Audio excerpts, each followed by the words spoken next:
ಕರ್ತನ ಪರಿಶುದ್ಧ ನಾಮಕ್ಕೆ ಸ್ತೋತ್ರವಾಗಲಿ. ಈ ಮುಂಜಾನೆ ವೇಳೆಯಲ್ಲಿ ಆತನ ಜೀವಳ ವಾಕ್ಯವನ್ನು ಹಂಚುವಂಥ ಕೃಪೆಯನ್ನು ಅನುಗ್ರಹಿಸಿಕೊಟ್ಟಂಥ ರಕ್ಷಕರ ಯೇಸು ಕ್ರಿಸ್ತನಿಗೆ ನಾನು ಸ್ತೋತ್ರ ಸಲ್ಲಿಸ್ತೇನೆ ಮತ್ತು ಇದಕ್ಕೆ ಅವಕಾಶ ಮಾಡಿಕೊಡುತ್ತ ಈ ಸಭೆಯ ನಾಯಕರಂಥ ಸಹೋದರ ಸ್ಟೀಫನ್ ಅವರು ಕೂಡ ನಾನು ಅದನ್ನು ಸಲ್ಲಿಸುವಂತನಾಗಿದ್ದೇನೆ. ಇಲ್ಲಿ ನಾನು ಬರುವುದಕ್ಕೆ ಭಾಳ ಒಂದು ಸಂತೋಷ ಪಡುವಂತನಾಗಿದ್ದೇನೆ. ಅದಕ್ಕೆ ಎರಡು ಕಾರಣ ಇದೆ. ಒಂದು, ಸಹೋದರರು ಇಲ್ಲಿ ಬೋಧಕರಾಗಿ ಬರಬೇಕೆಂಬುದಾಗಿ ಅವರು ಕೇಳಿಕೊಂಡಾಗ ಇಮ್ಮಿಡಿಯೇಟಾಗಿ ಹೇಳಿದ್ರು, ಬ್ರದರ್ ರಂಜಾನ್ ಸಾಲಮನ್ ಅವರು ಜೊತೆಲಿದ್ದಾರೆ ಎಂಬುದಾಗಿ ಹೇಳುವಾಗ ನನಗೆ ಭಾಳ ಖುಷಿಯಾಯಿತು. ಯಾಕಂತಂದರೆ ಒಂದು ಗಾದೆ ಹೇಳ್ತೀವಿ ನೋಡಿ, ಸ್ವಾಮಿ ಕಾರ್ಯ ಸ್ವಕಾರ್ಯ. ಹಂಗಾಗಿ ನನಗೆ ವಾಕ್ಯ ಹೇಳುವಂಥ ಒಂದು ಅವಕಾಶ, ಅದೇ ಟೈಮಲ್ಲಿ ಇಂಥ ಒಂದು ಹಿರಿಯ ಸೇವಕರ ಮುಂದೆ ಕುಳಿತು ವಾಕ್ಯವನ್ನು ಕಲಿಯುವಂಥ ಒಂದು ಅವಕಾಶ ನನಗೆ ಸಿಕ್ಕಿದೆ. ಅದಕ್ಕಾಗಿ ನಾನು ದೇವರಿಗೆ ನಾನು ಸ್ತೋತ್ರ ಸಲ್ಲಿಸುವಂತನಾಗಿದ್ದೇನೆ. ಇಲ್ಲಿ ಮಾತ್ರ ಅಲ್ಲ, ನಮ್ಮ ಮುಂದೆಯೂ ಕೂಡ ಶಿವಮೊಗ್ಗದಲ್ಲಿ ಮತ್ತು ಚಾಮರಾಜನಗರದಲ್ಲೂ ಕೂಡ ನಾವು ಜೊತೆಯಲ್ಲಿ ಇದ್ದೀವಿ. ಇಂಥ ಒಂದು ಶ್ರೇಷ್ಠವಾದಂಥ ಒಂದು ಅವಕಾಶವನ್ನು ಕರ್ತನ ತಾನೇ ಕೊಟ್ಟಿದ್ದಕ್ಕಾಗಿ ನಾನು ಕರ್ತನಿಗೆ ಸ್ತೋತ್ರ ಸಲ್ಲಿಸ್ತೇನೆ.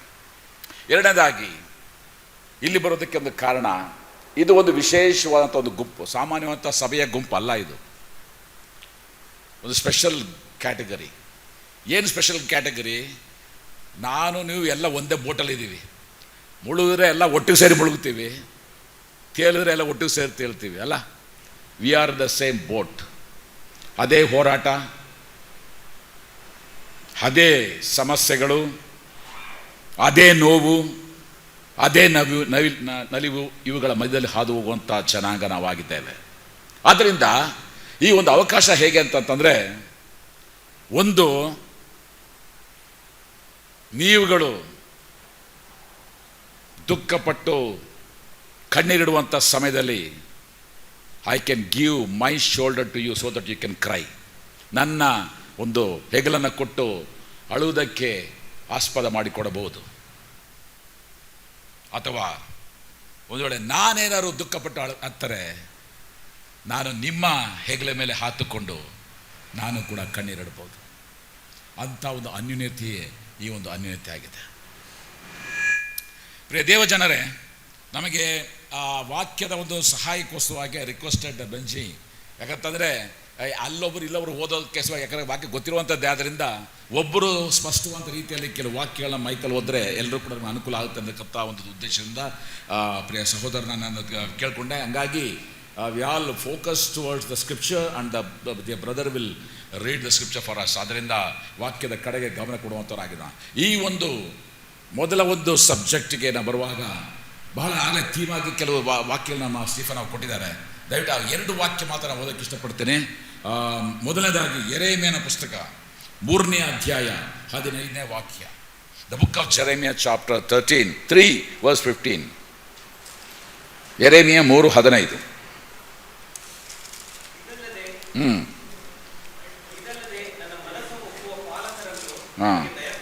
ಇದಲ್ಲದೆ ನನ್ನ ಮನಸ್ಸು ಒಪ್ಪುವಂಥ ಪಾಲಕರನ್ನ ನಿಮಗೆ ದಯಪಾಲಿಸುತ್ತೇನೆ. ಪ್ರೇರೆ, ಒಂದು ವೇಳೆ ನೀವೇನಾದ್ರು ನಿಜವಾಗಿ ಕೂಡ ನೀವು ದೇವರ ದೇವರಿಗೆ ನೇಮಿಸಿದ ಪಾಲಕರ ಬಗ್ಗೆ ಹೇಳುವಾಗ ನೀವು ಅದನ್ನು ಒಪ್ಪಿಕೊಳ್ಳಬೇಕು. ಹೌದು, ದೇವರು ನನ್ನನ್ನು ಮೆಚ್ಚಿ ಈ ಒಂದು ಸ್ಥಾನಕ್ಕೆ ನನ್ನ ಕೊಟ್ಟಿದೆ ಎಂಬುದಾಗಿ ನಾವು ಒಪ್ಪಿಕೊಳ್ಳಬೇಕಾಗಿದೆ. ಗಟ್ಟಿ ಮಾಡಿದ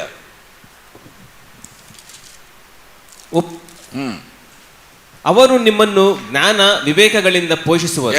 ಅವರು ನಿಮ್ಮನ್ನು ನಾನು ನೇಮಿಸಿದ್ದೇನೆ, ಅವರು ನಿಮ್ಮನ್ನು ಜ್ಞಾನ ವಿವೇಕದ ನಿಮ್ಮನ್ನ ಪಾಲಿಸುತ್ತಾರೆ. ಆಮೇಲೆ ನೀವು ದೇಶದಲ್ಲಿ ಹೆಚ್ಚಿನ ವೃದ್ಧಿಗೆ ಬಂದಿರುವಾಗ ಇನ್ನು ಯೆಹೋವನ ನಿಬಂಧನ ಮಂಜೂಷದ ಪ್ರಸ್ತಾಪವಿರದು.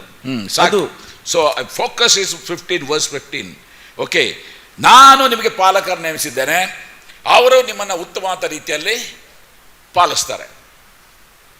ಯೆರೆಮೀಯ 3:15. ಇನ್ನೊಂದು ವಾಕ್ಯ ನೋಡಿಕೊಳ್ಳೋಣ. ಯೆಶಾಯನ ಪುಸ್ತಕ 40ನೇ ಅಧ್ಯಾಯ 11ನೇ ವಾಕ್ಯ. ಅವರು ಹೇಗೆ ಪಾಲಿಸ್ತಾರೆ ಅಂತ ಇನ್ನೂ ಉತ್ತಮವಾದ ರೀತಿಯಲ್ಲಿ ಯೆಶಾಯನು ಈ ಮಾತನ್ನು ಹೇಳುವಂಥವನಾಗಿದ್ದಾನೆ. ಐಸಾಯ 40:11. ಆತನು ಕುರುಬನಂತೆ ತನ್ನ ಮಂದೆಯನ್ನು ಮೇಯಿಸುವನು. ಮರಿಗಳನ್ನು ಕೈಯಿಂದ ಕೂಡಿಸಿ ಗಮನಿಸಿ, ಮರಿಗಳನ್ನ ಮರಿಗಳನ್ನ ಕೈಯಿಂದ ಕೂಡಿಸಿ ತನ್ನ ಎದೆಗೆ ಅಪ್ಪಿಕೊಳ್ಳುವನು. ಆಮೇಲೆ ಹಾಲು ಕುಡಿಸುವ ಹಾಲು ಕುಡಿಯುವಂತ ಕುರಿಮರಿಗಳನ್ನ ಮೆಲ್ಲಗೆ ನಡೆಸುವನು. ಎಂಥ ಒಂದು ಬ್ಯೂಟಿಫುಲ್ ಪಿಕ್ಚರ್ ನೋಡ್ರಿ. ಆತನ ಮರಿಗಳನ್ನ ಎತ್ತಿಕೊಂಡು ತನ್ನ ಎದೆಗೆ ಆತ ಅಪ್ಪಿಕೊಳ್ಳುವಂಥವನು, ಹಾಲು ಕುಡಿಸುವಂತ ಕುರಿಗಳನ್ನ ಮೆಲ್ಲಗೆ ನಡೆಸುವನು. ನಾವು ಒಂದು ಸಂಡೇ ಸ್ಕೂಲ್ ಹಾಡನ್ನು ಆಡ್ತಿರ್ತೀವಿ, ನಾವು ತಿಳ್ಕೊಂಡಿರ್ತೀವಿ ಇದು ಬರೀ ಸಂಡೇ ಸ್ಕೂಲ್ ಅವರು ಮಾತ್ರ. ಸಂಡೇ ಸ್ಕೂಲ್ ಅಲ್ಲ, ಅದು ನಮಗೂ ಕೂಡ ಅನ್ವಯಿಸ್ತದೆ. ಚಿಕ್ಕ ಕುರಿ ಮರಿ ನಾನು ಏಸಯ್ಯ, ಮೆಲ್ಲ ಮೆಲ್ಲಗೆ ನಡೆಸು ಏಸಯ್ಯ. ಚಿಕ್ಕ ಕುರಿ ಮರಿ ನಾನು ಏಸಯ್ಯ, ಮೆಲ್ಲ ಮೆಲ್ಲಗೆ ನಡೆಸು ಏಸಯ್ಯ. ಬರೀ ಅವ್ರುಗಳು ಮಾತ್ರ ಅಲ್ಲ, ನಮಗೂ ಕೂಡ ಇದು ಬೇಕಾಗ್ತದೆ. ನಮ್ಮನ್ನು ನಡೆಸುವಂಥ ವಿಧಾನ, ನಾವು ನಡೆಸಲ್ಪಟ್ಟಾಗ ಮಾತ್ರವೇ ಮತ್ತೊಬ್ಬರ ನಡೆಸೋದಕ್ಕೆ ಸಾಧ್ಯತೆ ಇದೆ. ಪ್ರಿಯರೇ, ನನ್ನ ಈ ಮೊದಲನೇ ಸೆಷನಲ್ಲಿ ನಾನು the fundamental truths of leadership, ನಾಯಕತ್ವದ ಮೂಲಭೂತ ಸತ್ಯತೆಗಳನ್ನು ಕುರಿತಾಗಿ ನಿಮ್ಮ ಗಮನಕ್ಕೆ ನಾನು ತರೋದಕ್ಕೆ ಇಷ್ಟಪಡುವಂಥವನಾಗಿದ್ದೇನೆ.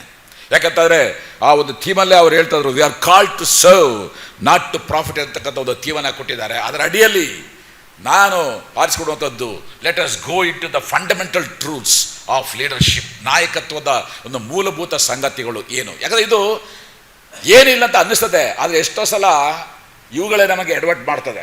ಯಾಕೆಂತಾರೆ ಒಂದು ಎಕ್ಸಾಂಪಲ್ ಕೊಡ್ತೇನೆ. ಒಂದು ಸಲ ಒಬ್ಬ ಎಲ್ಡರನ್ನ ಅರೆಸ್ಟ್ ಮಾಡಿದ್ರು. ನಾನು IGP ಕಡೆನೆಲ್ಲ ಫೋನ್ ಮಾಡಿಸಿ ನಾನು ಅವ್ರಿಗೆ ರೆಕಮೆಂಡ್ ಮಾಡಿಕೊಡು, ಕಡೆಗೆ ನೀವು ಸ್ಟೇಷನ್ಗೆ ಹೋಗ್ರಿ, ನಿಮ್ಮ ರಿಲೀಸ್ ಮಾಡ್ತೀವಿ ಅಂತ ಹೇಳಿದ್ರು. ನಾನು ಪೊಲೀಸ್ ಸ್ಟೇಷನ್ಗೆ ಹೋಗಿ ಆ ಸಬ್ ಇನ್ಸ್ಪೆಕ್ಟರ್ ಮಾತಾಡಿದಾಗ ಸಬ್ ಇನ್ಸ್ಪೆಕ್ಟ್ರು ಆಯ್ತು ಸರ್ ನಾವು ಬಿಡ್ತೀವಿ, ಯಾರು ಸರ್ ಇಲ್ಲಿ ಪಾಸ್ಟರ್ ಅಂತ ಕೇಳಿದ್ರು. ನಾನು ಹೇಳಿದೆ ಇವರೇ ಪಾಸ್ಟರ್ ಅಂತ. ಆ ಎಲ್ಡ್ರನ್ನ ತೋರಿಸ್ಬಿಟ್ಟು ಇವರೇ ಪಾಸ್ಟರ್ ಅಂತ ಹೇಳಿದೆ. ಅವ್ರು ಸಬ್ ಇನ್ಸ್ಪೆಕ್ಟರ್ ಬಂದಾನೆ. ಆ ಎಲ್ಡ್ರು ಅಣ್ಣ ನಾನು ಎಲ್ಡ್ರು ಅಲ್ಲ, ನಾನು ಪಾಸ್ಟರ್ ಅಲ್ಲ, ನಾನು ಬರೀ ಎಲ್ಡ್ರು ಅಂತಾನೆ. ಅವ್ರ ಮುಖ ನೋಡ್ತಾರೆ ನನಗೆ. ನಾನು ಪಾಸ್ಟರ್ ಅಲ್ಲ, ನಾನು ಯಾರು, ಬರೀ ಎಲ್ಡ್ರು. ಇಲ್ಲ ಕಡೆ ನೀನೇ ಪಾಸ್ಟರ್ ಅಂದ್ರೆ, ಇಲ್ಲಲ್ಲ ನೀವೇನ ಬ್ರದರ್ ಅನ್ಸಬ್ಲಿ ಎಲ್ಲ ಪಾಸ್ಟರ್ ಅಂತ ನನ್ನೇ ಕೇಳ್ತಾನೆ ಅಲ್ಲಿ. ಆದ್ರಿಂದ ಮೂಲಭೂತವಾಗಿ ಮೊದಲು ಅರ್ಥ ಮಾಡ್ಕೊಳ್ಳೋಣ, ವಾಟ್ ವಿ ಆರ್. ನೀನು ಯಾರಂತಕ್ಕಂಥದ್ದು, ನಾನು ಯಾರಂತಕ್ಕಂಥದ್ದು ಮೂಲ ಅರ್ಥ ಮಾಡ್ಕೊಳ್ಳುವಂಥರಾಗನ್ನ. ಈ ಒಂದು ಪ್ರಸ್ತಾಪ ಬರುವಂಥದ್ದು ನಾವು ನೋಡುವಾಗ ಅಪೊಸ್ತಲ ಕೃತ್ಯಗಳು 20ನೇ ಅಧ್ಯಾಯ 28ನೇ ವಾಕ್ಯ, ಎಫೆಸ ಬರೆದ ಪತ್ರಿಕೆ 4ನೇ ಅಧ್ಯಾಯ 11-12ನೇ ವಾಕ್ಯ, 1 ಪೇತ್ರ 5ನೇ ಅಧ್ಯಾಯ 1-4 ವಾಕ್ಯ. ಇದು ಯಾವುದು ಓದೋದು ಬೇಡ ಬ್ರದರ್, ಎಲ್ಲ ನಾಯಕರೇ. 1 ತಿಮೋತಿ 3ನೇ ಅಧ್ಯಾಯ 1ನೇ ವಾಕ್ಯ. ಇವುಗಳ ಅಡಿಯಲ್ಲಿ ನಾವು ಆಲೋಚನೆ ಮಾಡುವಾಗ ಒಬ್ಬನೇ ವ್ಯಕ್ತಿ, ಆದರೆ ಹಲವು ನಾಮಗಳು. ಅರ್ಥ ಆಯ್ತಾ? ಒಬ್ಬನೇ ವ್ಯಕ್ತಿ, ಅವನಿಗೆ ಕೊಡಲ್ಪಟ್ಟಿರುವಂಥದ್ದು ಹಲವು ನಾಮಗಳು. ನಾಯಕ, ಕ್ರೈಸ್ತ ನಾಯಕನಿಗೆ ಕೊಟ್ಟಿರುವಂಥ ಹೆಸರುಗಳು ಏನು? ಇದೆ ನನ್ನ ಪ್ರಶ್ನೆ. ಕ್ರೈಸ್ತ ನಾಯಕನಿಗೆ ಇರುವಂಥ ಹೆಸರುಗಳು ಏನು? ನೀವು ಹುಡ್ಕೊಂಡು ಹೋದ್ರೆ ಸುಮಾರು 7 ನಿಮಗೆ ಹೆಸರುಗಳು ಸಿಗ್ತಾವೆ ಅಲ್ಲಿ. ಆದರೆ ನೀವೇ ಪಾಯಿಂಟ್ ಆಫ್ ಮಾಡ್ಕೊಂಡು 1, 2, 3 ಲೆಕ್ಕ ಹಾಕ್ಕೊಡ್ರೆ ಲೆಕ್ಕ ಹಾಕೊಂಡು ಹೋಗಲ್ಲ. ಆದರೆ ಹೇಳ್ತೀನಿ ಅಷ್ಟೇ. ಮೊದಲನೇ ನಾವು ನೋಡುವಂಥದ್ದು ಎಲ್ಡರ್, ಹಿರಿಯ. ಓಕೆ, ಹಿರಿಯ ಅಂತಕ್ಕಂತಾರೆ ಮುದುಕ ಅಲ್ಲ. ಯಾಕಂದರೆ ಒಬ್ಬರು TV ಪಿಕ್ಚರ್ ನೋಡ್ತವ್ರು, ಅಪೊಸ್ತಲ ಕೃತ್ಯಗಳಲ್ಲಿ ಪೌಲನು ಎಫೆಸದ ಹಿರಿಯರನ್ನ ಕರ್ಕೊಂಬಂದ ಅಂದ್ರೆ ಏನಂತ ನೋಡಿ, ಮುದುಕರನ್ನೆಲ್ಲ ಕರ್ಕೊಂಬಂದ ಅಂತ ಹೇಳ್ತಾರೆ ಪ್ರಸಂಗದಲ್ಲಿ, ಟಿವಿನಲ್ಲಿ. ಮುದುಕರಿಗೆ ನಡೆಯೋಕೆ ಆಗಲ್ಲ, ಕಣ್ ಕಾಣಲ್ಲ, ಅವ್ರದ್ದು ಯಾಕೆ ಹೇಳ್ಕೊಂಡು ಹೋಗ್ತಾನೆ ಅವನು ಪೌಲ? Elders are the leaders. Okay, ಹಿರಿಯ ಅಂತಕ್ಕಂಥ ಹೆಸರು ಕೊಡಲ್ಪಟ್ಟಿದೆ. ಹಾಗೆ ನಾವು ಮುಂದುವರೆದ ಹಾಗೆ ಕೊಟ್ಟಿರೋದ ಇನ್ನೊಂದು ಹೆಸರು ಪ್ರೆಸ್ಬಿಟರೋಸ್ ಅಂತಕ್ಕಂಥ ಒಂದು ಪದ ಕೊಡಲ್ಪಟ್ಟಿದೆ. ಪ್ರೆಸ್ಬಿಟರ್ ಎಲ್ಲ ನೀವು ನೋಡಿರ್ಬೋದು. CSI ಮೆಥಡಿಸ್ಟ್ ಸಭೆಗಳ ಹೆಸರುಗಳಲ್ಲಿ ಪ್ರೆಸ್ಬಿಟರ್ ಅಂತ ಹೆಸರು ಹಾಕ್ತಾರೆ. ಪ್ರೆಸ್ಬಿಟರ್ ಅಂತ ಪ್ರೆಸ್ಬಿಟರೋಸ್ ಅಂತ ನೋಡುವಂಥವರಾಗಿದ್ದಾರೆ. ಅವನಿಗೆ ಕೊಡುವಂಥ ಇನ್ನೊಂದು ಹೆಸರೇ ಶೆಫರ್ಡ್, ಕುರುಬ. ಪೇತ್ರ ಪದನ ಯೂಸ್ ಮಾಡ್ತಾನೆ ಅಲ್ಲ, ಕುರುಬರು. ಹಿರಿ ಕುರುಬ ಯೇಸು ಸ್ವಾಮಿ, ಆತನ ಕೆಳಗೆ ಮರಿ ಕುರುಬರು ನಾವುಗಳು ಕುರುಬರು ಅಂತ ನೋಡ್ತೀವಿ. ಶೆಫರ್ಡ್, ಫೈಮೋನಿ ಅಂತಕ್ಕಂಥ ಗ್ರೀಕ್ ಪದ ನೋಡುವಂಥರಾಗಿದ್ದೇವೆ. ಅನಂತರದಲ್ಲಿ ನಾವು ನೋಡುವಂಥದ್ದು ಎಪಿಸ್ಕೋಪೋಸ್. ಇದನ್ನ ಎಲ್ಲಿ ನೋಡ್ತೀವಿ? 1 ತಿಮೋತಿ 3ನೇ ಅಧ್ಯಾಯ 1ನೇ ವಾಕ್ಯದಲ್ಲಿ ಎಪಿಸ್ಕೋಪೋಸ್ ಅಂತಕ್ಕಂಥ ಪದ ಪ್ರಯೋಗ ಆಗಿದೆ. ಅದರ ಅರ್ಥ ಬಿಷಪ್ ಎಂಬುದಾಗಿ, ಅಧ್ಯಕ್ಷ, ಬಿಷಪ್ ಎನ್ನುವಂಥ ಪದ. ಅನಂತರದಲ್ಲಿ ನಾವು ನೋಡ್ತೇವೆ, ಅದೇ ಅಪೊಸ್ತಲರಿಗೆ 20ನೇ ಅಧ್ಯಾಯ 28ನೇ ವಾಕ್ಯದಲ್ಲಿ ಪೌಲ ಹೇಳ್ತಿದ್ದಾನೆ, you are the oversight, ನೀವು ಮೇಲ್ವಿಚಾರಕರು, ನೀವು ಮೇಲ್ವಿಚಾರಕರು ಅಂತಕ್ಕಂಥ ಪದ ನೋಡ್ತೀವಿ. ಇನ್ನೊಂದು ಕಡೆ ನೋಡ್ತೀವಿ, ನೀವು ಮನೆ ವಾರ್ತೆಯವರು, ಅಂದ್ರೆ ನೀವೇ ಮ್ಯಾನೇಜರ್ಗಳು. ನಾನು ನನ್ನ ಮನೆ ನಿಮಗೆ ಬಿಟ್ಕೊಟ್ಟಿದ್ದೀನಿ, ನನ್ನ ಮನೆಯನ್ನು ಮ್ಯಾನೇಜ್ ಮಾಡುವಂಥ ಮ್ಯಾನೇಜರ್ಗಳು ನೀವು. ಇವುಗಳು ಇಲ್ಲಿ ತನಕ ನಿಮ್ಮ ಬೇರೆ ಬೇರೆ ರೀತಿಯಲ್ಲಿ ಅರ್ಥ ಮಾಡ್ಕೊಡೋದು, ನಿಮ್ಮ ಥಿಯಾಲಜಿಗಳಲ್ಲಿ ಬೇರೆ ಬೇರೆ ರೀತಿ ಅರ್ಥ ಮಾಡ್ಕೊಂಡಿದ್ದರೆ ಸ್ವಲ್ಪ ಅದನ್ನೆಲ್ಲ ತೆಗೆದುಹಾಕಿ ಇವತ್ತು ಕರೆಕ್ಟಾಗಿ ಅರ್ಥ ಮಾಡ್ಕೊಡ್ರಿ. Shepherd is equal to pastor, pastor is equal to bishop, bishop is equal to elder, elder is equal to oversight. ಇದೆಲ್ಲ ಒಂದೇ ವ್ಯಕ್ತಿಯ ಪದಪ್ರಯೋಗಗಳು. ಆದರೆ ಇವತ್ತು ಈ ಬೈಬಲ್ ಕಾಲೇಜುಗಳು ಎಲ್ಲ ತಿರ್ಚಾಕ್ಬಿಟ್ಟು ಎಲ್ಲ ಅವರು ತಲೆ ಕೆಟ್ಟು ನಮ್ಮನ್ನು ತಲೆ ಕೆಡಿಸ್ತಾ ಇದ್ದಾರೆ. ಹೆಂಗೆ? ಒಬ್ಬ ಸಭೆಗೆ ಒಬ್ಬ ಹಿರಿಯ ಅಥವಾ ಒಬ್ಬ ಪಾಸ್ಟ್ರು, 10 ಪಾಸ್ಟ್ಗಳಿಗೆ ಇನ್ನೊಬ್ಬ ಹೆಡ್ಡು, ಅವನು ಯಾರು? ಬಿಷಪ್ಪು. ಅವನಿಗಿಂತ ಹೆಚ್ಚು ಮುಂದೆ ನೋಡಿದ್ರೆ ಹೌದು ಡಯಾಸಿಸ್ಸು, ಸಿನೋಡು ಅಥವಾ ಮೆಥಡಿಸ್ಟ್ ಸಭೆಗಳು ತಗೊಂಡು ಹೋದ್ರೆ ಮಾಡ್ರೇಟರು, ಸೂಪರ್ಡೆಂಟ್. ಇಲ್ಲೆಲ್ಲ ಎಲ್ಲರೂ ಯಾವ್ರಿಗೆ ಕೊಟ್ಟವನು ಹೆಸರನ್ನ ಎಲ್ಲಿದೆ ಬೈಬಲ್ಲಿ? ಸೂಪರ್ಡೆಂಟು, ಮಾಡ್ರೇಟರು, ಇವರೂರೇ ಹೆಸರುಗಳನ್ನ ಇಟ್ಕೊಂಡ್ಬಿಟ್ಟು ಇಲ್ಲಿ ಯಾವ ಸಿನೋಡು ಇಲ್ಲ, ಯಾವ ಡಯೋಸಿಸ್ ಇಲ್ಲ. ಅದರಲ್ಲಿ ಬೇರೆ ಸೆಂಟ್ರಲ್ ಡಯೋಸಿಸ್, ಸೌತ್ ಡಯೋಸಿಸ್, ನಾರ್ತ್ ಡಯೋಸಿಸ್. ಪ್ಲೀಸ್, ಇವು ಯಾವುದು ಕೂಡ ದೇವರ ವಾಕ್ಯದಲ್ಲಿ ಇಲ್ಲ. ಇಂಥ ಒಂದು ಬೋಧನೆಗಳನ್ನು ಒಳಗಾಗಬಾರ್ದು. ಯಾಕೆ ಈ ರೀತಿ ಆಗಿದೆ ಗೊತ್ತಾ? ಇವತ್ತು ಲೋಕ ಸಭೆಯನ್ನು ಪ್ರವೇಶ ಮಾಡಿದೆ, ಅದೇ ಪ್ರಾಬ್ಲಮ್ ಆಗಿರೋದು. ಸಭೆ ಲೋಕವನ್ನು ಪ್ರವೇಶ ಮಾಡಿ, ಸಭೆ ಲೋಕಕ್ಕೆ ಸಾಕ್ಷಿಯಾಗಿ ಲೋಕಕ್ಕೆ ಬೆಳಕಾಗಿರ್ಬೇಕಾಗಿತ್ತು. ಆದರೆ ಇವತ್ತಿನ ದಿನಗಳಲ್ಲಿ ಲೋಕದ ಸಂಗತಿಗಳು ಸಭೆಯೊಳಗೆ ಹೋಗಿ ಸಭೆಯ ಒಂದು ಆಡಳಿತ ಸಿಸ್ಟಮ್ ಅನ್ನು ಕೆಡಿಸ್ತಾ ಇದೆ. ಹೇಗೆ? ಲೋಕದ ದೃಷ್ಟಿಯಲ್ಲಿ ನೋಡುವಾಗ ಈಗ ಪ್ರಜೆಗಳೆಲ್ಲ ಸೇರಿ MLA ಆರಿಸ್ತಾರೆ, MLAಗಳೆಲ್ಲ ಸೇರಿ ಮಿನಿಸ್ಟ್ರಿಗಳು ಬರ್ತಾರೆ, ಅಂದರೆ ಮಿನಿಸ್ಟ್ರಿಗಳು ಅವರಲ್ಲೇ ಕೆಲವು ಮಿನಿಸ್ಟ್ರಿಗಳು, ಆಮೇಲೆ ಚೀಫ್ ಮಿನಿಸ್ಟ್ರು ಅಲ್ವಾ? ಈ ರೀತಿಯಾಗಿ ಹೋಗ್ತದೆ. ಸರಿ, ಒಂದು ಅಸೋಸಿಯೇಷನ್ ತಗೊಳ್ರಿ. ಅಸೋಸಿಯೇಷನ್ ಅಂದರೆ ಮೆಂಬರ್ಗಳ ಮೇಲೆ ಎಕ್ಸಿಕ್ಯೂಟಿವ್ ಕಮಿಟಿ ಮೆಂಬರ್ಗಳು, EC ಮೆಂಬರ್ಗಳು, EC ಮೆಂಬರ್ಗಳ ಮೇಲೆ ಪ್ರೆಸಿಡೆಂಟು, ಸೆಕ್ರೆಟರಿ, ಟ್ರೆಷರರು, ಈ ಥರ ಸಿಸ್ಟಮ್ ಹೋಗ್ತದೆ. ಆದರೆ ಇವರುಗಳು ಇದೇ ಹೊಲಸು ಸಿಸ್ಟಮನ್ನು ಸಭೆಯೊಳಗಡೆ ತಂದು ಪಾಸ್ಟ್ರು, ಒಂದು 10 ಜನ ಪಾಸ್ಟ್ಗಳಿಗೆ ಇನ್ನೊಬ್ಬ ಹೆಡ್ಡು, ಅವನು ಬಿಷಪ್ಪು, ಅವನಿಗೆ ಇನ್ನೊಂದಷ್ಟು head. Please let us understand. ದೇವರ ವಾಕ್ಯದ ಅಡಿಯಲ್ಲಿ ಎಲ್ಲೂ ಕೂಡ ಇದಕ್ಕೆ ಆಧಾರ ಇಲ್ಲ. ದೇವರ ವಾಕ್ಯದ ಅಡಿಯಲ್ಲಿ ನೋಡುವಂಥದ್ದು pastor is equal to elder, is equal to bishop, is equal to oversight, is equal to steward. ಹಂಗಾಗಿ ಇಲ್ಲಿ ಒಂದು ವೇಳೆ ಎಲ್ಡರ್ಸ್ಗಳಿದ್ರೆ ಧೈರ್ಯವಾಗಿ ಹೇಳ್ರಿ ನಾನೇ ಪಾಸ್ಟರ್ ಅಂತ, ಪಾಸ್ಟ್ಗಳಿದ್ರೆ ಧೈರ್ಯವಾಗಿ ಹೇಳ್ರಿ ನಾನೇ ಬಿಷಪ್ ಅಂತ. ನಿಮಗೆ ಯಾರು ಇನ್ನೊಬ್ಬ ಬಿಷಪ್ ಇಲ್ಲ. You are the bishop, you are the elder, you are the pastor. ವಾಕ್ಯವನ್ನು ತಿರುಚಿ ನಾವು ಕೂಡ ಮೂಢರಾಗೋದು ಬೇಡ. ಸೊ ಬಹುಶಃ ಈಗ ನಿಮಗೆ ಸ್ಪಷ್ಟವಾಗಿ ಅರ್ಥ ಆಗಬೇಕು. ನಾವು ಯಾರು? ನಾವೇ ಹಿರಿಯರು, ನಾವೇ ಪಾಸ್ಟರ್ಸು, ನಾವೇ ಬಿಷಪ್ಗಳು. ಮತ್ತು ನಮ್ಮ ಜೊತೆಯಲ್ಲಿ ಸುವಾರ್ಥ ಸೇವಕರು ಇದ್ದಾರೆ ಈ ಬದಿಯಲ್ಲಿ, ನಮ್ಮ ಜೊತೆ ಡೀಕನ್ಸ್ಗಳು ಕೂಡ ಇವತ್ತು ನಮ್ಮ ಜೊತೆ ಇದ್ದಾರೆ. ಇವರೆಲ್ಲ ನಾಯಕರುಗಳಾಗಿ ಹಾಕಿ, ಮತ್ತು ಅದರ ಜೊತೆಯಲ್ಲಿ ಮುಂದೆ ನಾಯಕರಾಗುವಂಥ ವ್ಯಕ್ತಿಗಳು ಕೂಡ ಇದ್ದಾರೆ.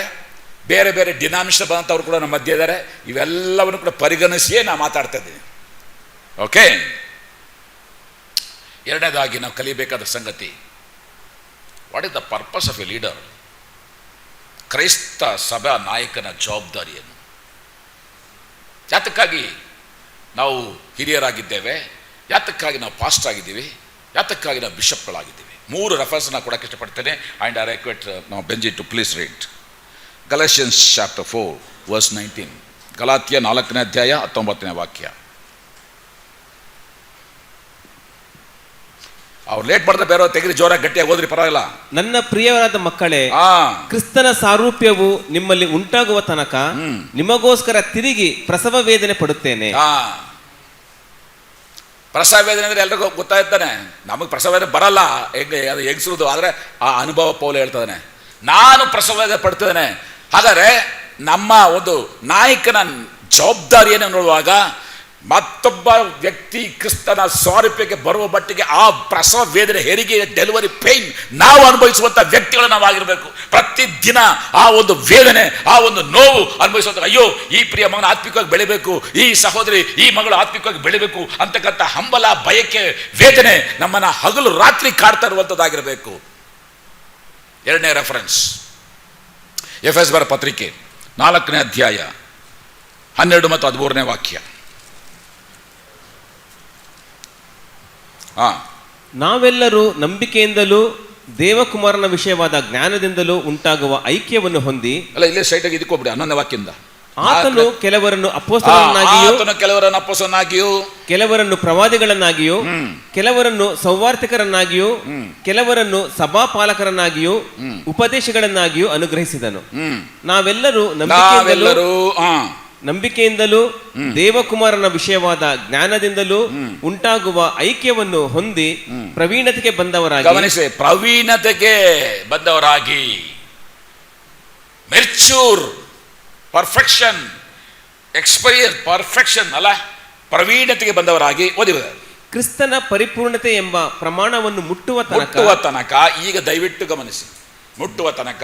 ನೆಕ್ಸ್ಟ್, ದೇವಜನರನ್ನು ಯೋಗ್ಯ ಸ್ಥಿತಿಗೆ ತರುವ ಕೆಲಸಕ್ಕೋಸ್ಕರವೂ ಸಭೆಯ ಸೇವೆಗೋಸ್ಕರವೂ ಕ್ರಿಸ್ತನ ದೇಹವು ಅಭಿವೃದ್ಧಿಯಾಗುವುದಕ್ಕೋಸ್ಕರವೂ ಆತನು ಇವರನ್ನು ಅನುಗ್ರಹಿಸಿದ. ಅಲ್ಲಿ ಒಂದು ಪ್ರಯೋಗ ನೋಡ್ರಿ, 13ನೇ ವಾಕ್ಯ, ದೇವ ಜನರನ್ನು ಯೋಗ್ಯ ಸ್ಥಿತಿಗೆ ತರುವ ಕೆಲಸಕ್ಕೋಸ್ಕರವೂ, ನಂಬರ್ 1. ಎರಡನೇದಾಗಿ ಸಭೆಯ ಸೇವೆಗೋಸ್ಕರವಾಗಿಯೂ, ನಂಬರ್ 2. ಮೂರನೇದಾಗಿ ಕ್ರಿಸ್ತನ ದೇಹವು ಅಭಿವೃದ್ಧಿಯಾಗುವುದಕ್ಕೋಸ್ಕರವಾಗೂ, ನಂಬರ್ 3. ಹಾಗಾದರೆ ಸಭಾ ನಾಯಕನ ಜವಾಬ್ದಾರಿ ನೋಡುವಂಥ ಸಮಯದಲ್ಲಿ ಪ್ರಿಯರೇ, 3 ಸಂಗತಿಗಳನ್ನ ಬಹಳ ಸ್ಪಷ್ಟವಾದ ರೀತಿಯಲ್ಲಿ ವಾಕ್ಯದ ಅಡಿಯಲ್ಲಿ ಗ್ರಹಿಸಿಕೊಳ್ಳಬೇಕು. ಮೊದಲನೇದಾಗಿ the exaltation of lord Jesus Christ, ಕ್ರಿಸ್ತನನ್ನು ಘನಪಡಿಸುವಂಥ ಸೇವೆ, ಕ್ರಿಸ್ತನನ್ನು ಮಹಿಮೆ ಪಡಿಸುವಂಥ ಸೇವೆ. ನೀವು ಉಂಡರು, ಕುಡಿದರು ಮತ್ತು ಇನ್ನೇನು ಮಾಡಿದ್ರು ಎಲ್ಲವನ್ನು ಕೂಡ ದೇವರ ಘನತೆಗಾಗಿ ಮಾಡಿರಿ. 1 ಕೊರಿಂಥ 10ನೇ ಅಧ್ಯಾಯ 31ನೇ ವಾಕ್ಯ. ಹಾಗಾದರೆ ಮೊದಲ ಒಂದು ಉದ್ದೇಶ, ಪ್ರಿಯ ದೇವ ಸೇವಕರೇ ಅರ್ಥ ಮಾಡಿಕೊಡ್ರಿ, ನಿನ್ನ ಬೇಳೆ ಬೇಯಿಸ್ಕೊಳ್ಳೋದಕ್ಕಲ್ಲ, ನಿನ್ನ ಹೆಸರು ಪ್ರಖ್ಯಾತಿಗಲ್ಲ. ನೀನು ಇಟ್ಟಿರುವಂಥ ಉದ್ದೇಶವೇ ಕ್ರಿಸ್ತನನ್ನು ಘನಪಡಿಸಬೇಕು, ಕ್ರಿಸ್ತನನ್ನು ಘನಪಡಿಸಬೇಕು, ಕ್ರಿಸ್ತನನ್ನು ಘನಪಡಿಸಬೇಕು. ಅದಕ್ಕಾಗಿಯೇ ಸಭೆಯಲ್ಲಿ ನಾಯಕರಾಗಿ ನಿಮ್ಮನ್ನ ಕ್ರಿಸ್ತನ ಇಟ್ಟಿದ್ದಾನೆ. ಆಲೋಚನೆ ಮಾಡಿಕೊಡ್ರಿ, ಇವತ್ತಿನ ದಿನಗಳಲ್ಲಿ ಎಷ್ಟೋ ಸಭೆಗಳಲ್ಲಿ ಕ್ರಿಸ್ತನನ್ನು ತುಳಿದು, ದೇವರಾತ್ಮನನ್ನ ತುಳಿದು, ತಂದೆ ದೇವರ ತ್ರಯೇಕ ದೇವರನ್ನ ತುಳಿದು ಇವತ್ತು ಪಾಸ್ಟರ್ಸ್ ಮೇಲ್ಮೇಲೆ ಬರ್ತಾ ಇದ್ದಾರೆ. ಪಾಸ್ಟರ್ಸ್ ಅವರ ಬೇಳೆ ಬೇಯಿಸ್ಕೊಳ್ಳೋದು, ಅವರ ಹೆಸರು ಪ್ರಖ್ಯಾತಿಗೆ ಬರಬೇಕು. ಅಯ್ಯ ವಂದಾರ್, ಅಯ್ಯ ಜಬಿತಾರ್, ಅಯ್ಯ ಪೋನಾರ್. ಯಾವೂರಯ್ಯ ರೀ, ಯಾವೂರಯ್ಯ? ಎಲ್ಲಿದೆ ಯೇಸುವಿ ಸ್ಥಾನ? ಅದು ಕ್ರಿಸ್ತನ ಸಭೆ, ನಿಂದಲ್ಲ, ನಿಮ್ಮ ಅಪ್ಪಂದಲ್ಲ. ಅದು ಕ್ರಿಸ್ತನ ಮಂದೆ, ನಿಂದ ಮಂದೆ ಅಲ್ಲ. ಯಾವತ್ತು ಕೂಡ ಇದು ನನ್ನ ಚರ್ಚೆ ಅಂತ ಹೇಳಕ್ ಹೋಗ್ಬೇಡಿ, ಅದು ನಿಮ್ಮ ಚರ್ಚೆ ಅಲ್ಲ, ಅದೇ ಸ್ವಾಮಿ ದೇಹ ಅದು. ಆದ್ರಿಂದ ಸಭೆಯಲ್ಲಿ ನಡೆಯುತ್ತಾ ಒಂದೊಂದು ಕಾರ್ಯಗಳ ಮುಖಾಂತರವಾಗಿ, ಅದು ಪ್ರಾರ್ಥನೆ ಇರಲಿ, ಆರಾಧನೆ ಇರಲಿ, ದೇವರ ವಾಕ್ಯ ಬೋಧನೆ ಇರಲಿ, ಸುವಾರ್ಥ ಸೇವೆ ಇರಲಿ, ಹೆಜ್ಜೆ ಹೆಜ್ಜೆಲಿ ಘನತೆಗೆ ಯೋಗ್ಯನು ಯೇಸು ಕ್ರಿಸ್ತನು ಮಾತ್ರವೇ. ಹಲ್ಲೆಲೂಯ. ಆತನನ್ನ ಬಿಟ್ರೆ ಬೇರೆ ಯಾರು ಕೂಡ ಸ್ಥಾನ ಕೊಡುವಂಥ ಅವಶ್ಯಕತೆ ಇಲ್ಲವೇ ಇಲ್ಲ. Right. So exaltation of lord Jesus Christ is the first purpose of A leader. ಎರಡನೇದಾಗಿ ಎಕ್ವಿಪಿಂಗ್ ದ ಸೈಂಟ್ಸ್, ಅಲ್ಲಿರ್ತಕ್ಕಂಥ ವಿಶ್ವಾಸಿಗಳನ್ನ ಆತ್ಮಿಕವಾಗಿ ಫಲಪಡಿಸುವಂಥದ್ದು. ಅದೇ ನಾನು ನೋಡೋದು, ಚಿಕ್ಕ ಕುರಿಮರಿಯ ಏಸಯ್ಯ ಮತ್ತೆ ಏಷ ಪುಸ್ತಕದಲ್ಲಿ ಚಿಕ್ಕ ಮರಿಗಳನ್ನು ಆತನ ಎದೆಯಲ್ಲಿ ಅಪ್ಪಿಕೊಂಡ. ಯಾಕಂದ್ರೆ ಅವ್ರು ನಡೆಯೋಕ್ಕಾಗಲ್ಲ. ಯಾಕೊಬ್ಬನು ಹೇಳ್ತಾರೆ ಮಾತು ಕೊಡು, ಏಸಾವನ್ನು ಕರೆದಾಗ, ಇಲ್ಲ ಏಸಾವ ಅಣ್ಣ ನೀನು ಹೋಗು, ಮರಿಗಳ ಹೆಜ್ಜೆಗೆ ತಕ್ಕಂತೆ, ಮಕ್ಕಳ ಹೆಜ್ಜೆಗೆ ತಕ್ಕಂತೆ ನಾನು ಅವರನ್ನು ಕರ್ಕೊಂಡು ಬರ್ತಿಲ್ಲದೆ ಹೋದರೆ ಮರಿಗಳು ಸತ್ತು ಹೋದಾವು. ಎಂತ ಬ್ಯೂಟಿಫುಲ್ ಎಕ್ಸ್ಪ್ರೆಷನ್. ಎಷ್ಟೋ ಮರಿಗಳಿದ್ದಾರೆ ಇವತ್ತು ಸಭೆಯಲ್ಲಿ ಇದ್ದಂಗಿರ್ತವೆ, ಆದರೆ ಯಾವುದೋ ಒಂದು ಪೊದೆಯಲ್ಲಿ ಸಿಗಾಕೊಂಡಿರ್ತವೆ. ಅದು ಯಾವುದೋ ಒಂದು ಶೋಧನೆ ಎನ್ನುವಂಥ ಪೊದನೆ, ಸಾಲ ಅಂತಕ್ಕಂಥ ಪೊದೆ, ಕಷ್ಟ ಕಣ್ಣೀರು ಕಾಯಿಲೆ ತೆಗೆದ ಪೊದಲು ಸಿಗಾಕೊಂಡಿದ್ದೆ. ಸಭೆಯಲ್ಲಿ ಇದ್ದಂಗಿರ್ತದೆ, ಯಾವುದೋ ತೋಳ ಹಿಡ್ಕೊಂಡಿರ್ತದೆ,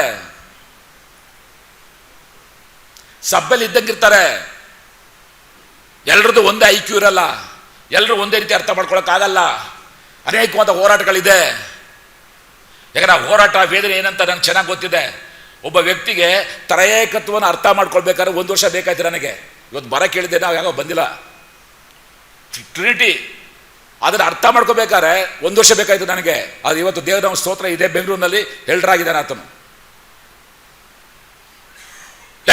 ದ ಸೈನ್ಸ್ ಎಫೆಸರ ಪತ್ರಿಕೆ 6ನೇ ಅಧ್ಯಾಯ 10ರಿಂದ 18 ವಾಕ್ಯ ನೋಡ್ತೇವೆ. ದೇವರು ದಯಪಾಲಿಸುವ ಸರ್ವಾಯುಧಗಳನ್ನ ಧರಿಸಿಕೊಳ್ಳ್ರಿ. ಪ್ರೇರೆ, ವಿಶ್ವಾಸಿಗಳನ್ನ ಹೋರಾಟಕ್ಕೆ ಸಿದ್ಧಪಡಿಸುವಂಥದ್ದು, ವಿಶ್ವಾಸಿಗಳನ್ನು ಆತ್ಮಿಕವಾಗಿ ದೃಢಪಡಿಸುವಂಥದ್ದು, ಯಾವುದೇ ಕಾರಣಕ್ಕೂ ಅವರು ಹಿಂದಕ್ಕೆ ಮುಂದಕ್ಕೆ ಹೋಗದ ಹಾಗೆ ಅವರ ಸ್ಥಿರಪಡಿಸಿರುವಂಥದ್ದು ಒಬ್ಬ ನಾಯಕನ ಜವಾಬ್ದಾರಿ. ಇಲ್ಲದೆ ಹೋದರೆ ಅನೇಕ ಕುರಿಗಳು ದಾರಿ ತಪ್ತವೆ. ಆದ್ದರಿಂದ ಅವರನ್ನು ಎಷ್ಟರ ಮಟ್ಟಿಗೆ ನೀವು ನಿಲ್ಲಿಸಬೇಕು ಅಂತಂದ್ರೆ ಪ್ರೇರೆ, ಈಗ ಮೊದಲನೇ ಸಂದೇಶದಲ್ಲಿ ಸಹೋದರ ಭಾಳ ಸ್ಪಷ್ಟವಾಗಿರ್ತಾರೆ. ಅನೇಕ ಹೋರಾಟಗಳು, ಕಷ್ಟಗಳು, ಹಿಂಸೆಗಳು, ಹೋರಾಟಗಳು ಬಂದಾಗಲೂ ಕೂಡ ಆ ವ್ಯಕ್ತಿಗಳನ್ನು ನಿಲ್ಲಿಸಬೇಕಾದ ನಮ್ಮ ಜವಾಬ್ದಾರಿ. ನಮ್ಮನ್ನು ಅವ್ರು ಹತ್ಕೊಂಡಿದೆ. 2 ದಿನ ಮುಂಚೆ ನನಗೊಬ್ಬ 7 ತಿಂಗಳು ಮೊಮ್ಮಗ ಇದ್ದಾನೆ. ಚೆನ್ನಾಗಿ ಆಡ್ತಾ ಇದ್ದ, ಯುದ್ಧಕ್ಕೆ ಬೆಂಗೆ ಒದರದ ಬಿಟ್ಬಿಟ್ಟೆ, ದಪ್ಪ ಅಂತ ಕೆಳಗಡೆ ಬಿದ್ದ. ಆಯ್ತಾ, ತಲೆಗೆ ಹೊಡ್ಕೊಂಡ ಡುಮ್ ಅಂತ, ಜೋರಾಗಿ ಅಂತ ಕಿರ್ಚ್ಕೊಳ್ಳೋಕೆ ಶುರು ಮಾಡ್ದ. ಅವರ ಅಮ್ಮ ಓಡ್ ಬಂದ್ಲು, ನನ್ನ ಹೆಂಡತಿ ಅಜ್ಜಿ ಅವಳು ಓಡ್ ಬಂದ್ಲು. ಆಯ್ತು ಮಗು ಬಿಡಿಸ್ಬಿಟ್ರ. ನಾನೇನು ಮಾಡಿ ಹಿಡ್ಕೊಳಕ್ಕೆ ಹೋದೆ, ಅವನು ಒದರದ ಬಿದ್ದ. ಸರಿ, ಇವನು ಬಿದ್ದವನು ಈಗ ಅವ್ರ ಅಮ್ಮನ ಹತ್ರ ಹೋಗ್ಬೇಕು ಅಥವಾ ಅವರ ಅಜ್ಜಿ ಹತ್ರ ಹೋಗ್ಬೇಕು. ಅವ್ರು ಕರಿತಾಗ ಬಾ ಬಾ ಅಂತ ಇಬ್ಬರ ಹತ್ರ ಹೋಗ್ತಲ್ಲ, ನನ್ನ ಗಟ್ಟಿಯಾಗಿ ಹಿಡ್ಕೊಬಿಟ್ಟ. ಅವ್ರು 2 ಗಂಟೆ ಸುಧಾರಿಸಿದ ಅವನ್ನ. ನಾನು ಬಿಟ್ಟೋಗ್ಲಿಲ್ಲ ಅವನು. ನನಗೆ ಹೆಂಗೆ ಅನ್ಸ್ತಂದ್ರೆ, ನೀನಂತ ನಾನು ಎತ್ತಾಕ್ದಾಗ ನೀನೇ ಸಮಾಧಾನ ಮಾಡುತ್ತಾನೆ ಹಿಡ್ಕೊಬಿಟ್ಟ ಅವನು. ಅಲ್ಲ, ಇವತ್ತು ನಾವು ಹಂಗೆ ಹಿಡಿಬೇಕು ಕ್ರಿಸ್ತನ ಬಿಟ್ಟರೆ ಯಾವ ಆಧಾರವೂ ನಮಗಿಲ್ಲ. ನನಗೆ ಅದೇ ಯೋಚನೆ ಮಾಡ್ತು, ಈ ಮಗು ನನ್ನ ಅಷ್ಟು ಮಟ್ಟಿಗೆ ನಾನು ನಂಬ್ಕೊಂಡಿದ್ದೆ, ನಾನು ಅಷ್ಟು ಮಟ್ಟಿಗೆ ನಾನು ಹಾತ್ಕೊಂಡಿದ್ದಲ್ಲ. ಆಗಿರುವಾಗ ನಮ್ಮ ಸ್ವಾಮಿ ನಮ್ಮನ್ನು ಎಷ್ಟು ಮಟ್ಟಿಗೆ ಪರಾಮರ್ಶಿಸಬೇಕು, ಎಷ್ಟು ಮಟ್ಟಿಗೆ ನಮಗೆ ಕಾಪಾಡುವಂಥರಾಗಿರ್ಬೇಕು. ಪ್ರಿಯರೇ, it is our responsibility to equip the saints. ವಿಶ್ವಾಸಿಗಳನ್ನ ಆತ್ಮಿಕ ಜೀವಿತದಲ್ಲಿ ದೃಢಪಡಿಸಬೇಕಾದ್ದು ನಮ್ಮ ಆದ್ಯ ಜವಾಬ್ದಾರಿ. ಆದ್ದರಿಂದಲೇ ಎಚ್ಚರವಾಗಿರಿ, ಕ್ರಿಸ್ತ ನಂಬಿಕೆಯಲ್ಲಿ ದೃಢವಾಗಿ ನಿಲ್ಲಿರಿ. ನಿಂತಿದ್ದೇನು ನೆನೆಸೋರು ಬೀಳದಂತೆ ಎಚ್ಚರಿಕೆಯಾಗಿರು. 1 ಕೊರಿಂಥ 10ನೇ ಅಧ್ಯಾಯ 12ನೇ ವಾಕ್ಯ. ಸೊ ಇದು 2ನೇ ಜವಾಬ್ದಾರಿ. 3ನೇ ಜವಾಬ್ದಾರಿ ಎಡಿಫಿಕೇಶನ್ ಆಫ್ ದ ಚರ್ಚ್. ಸಭೆ ಬೆಳೀಬೇಕು.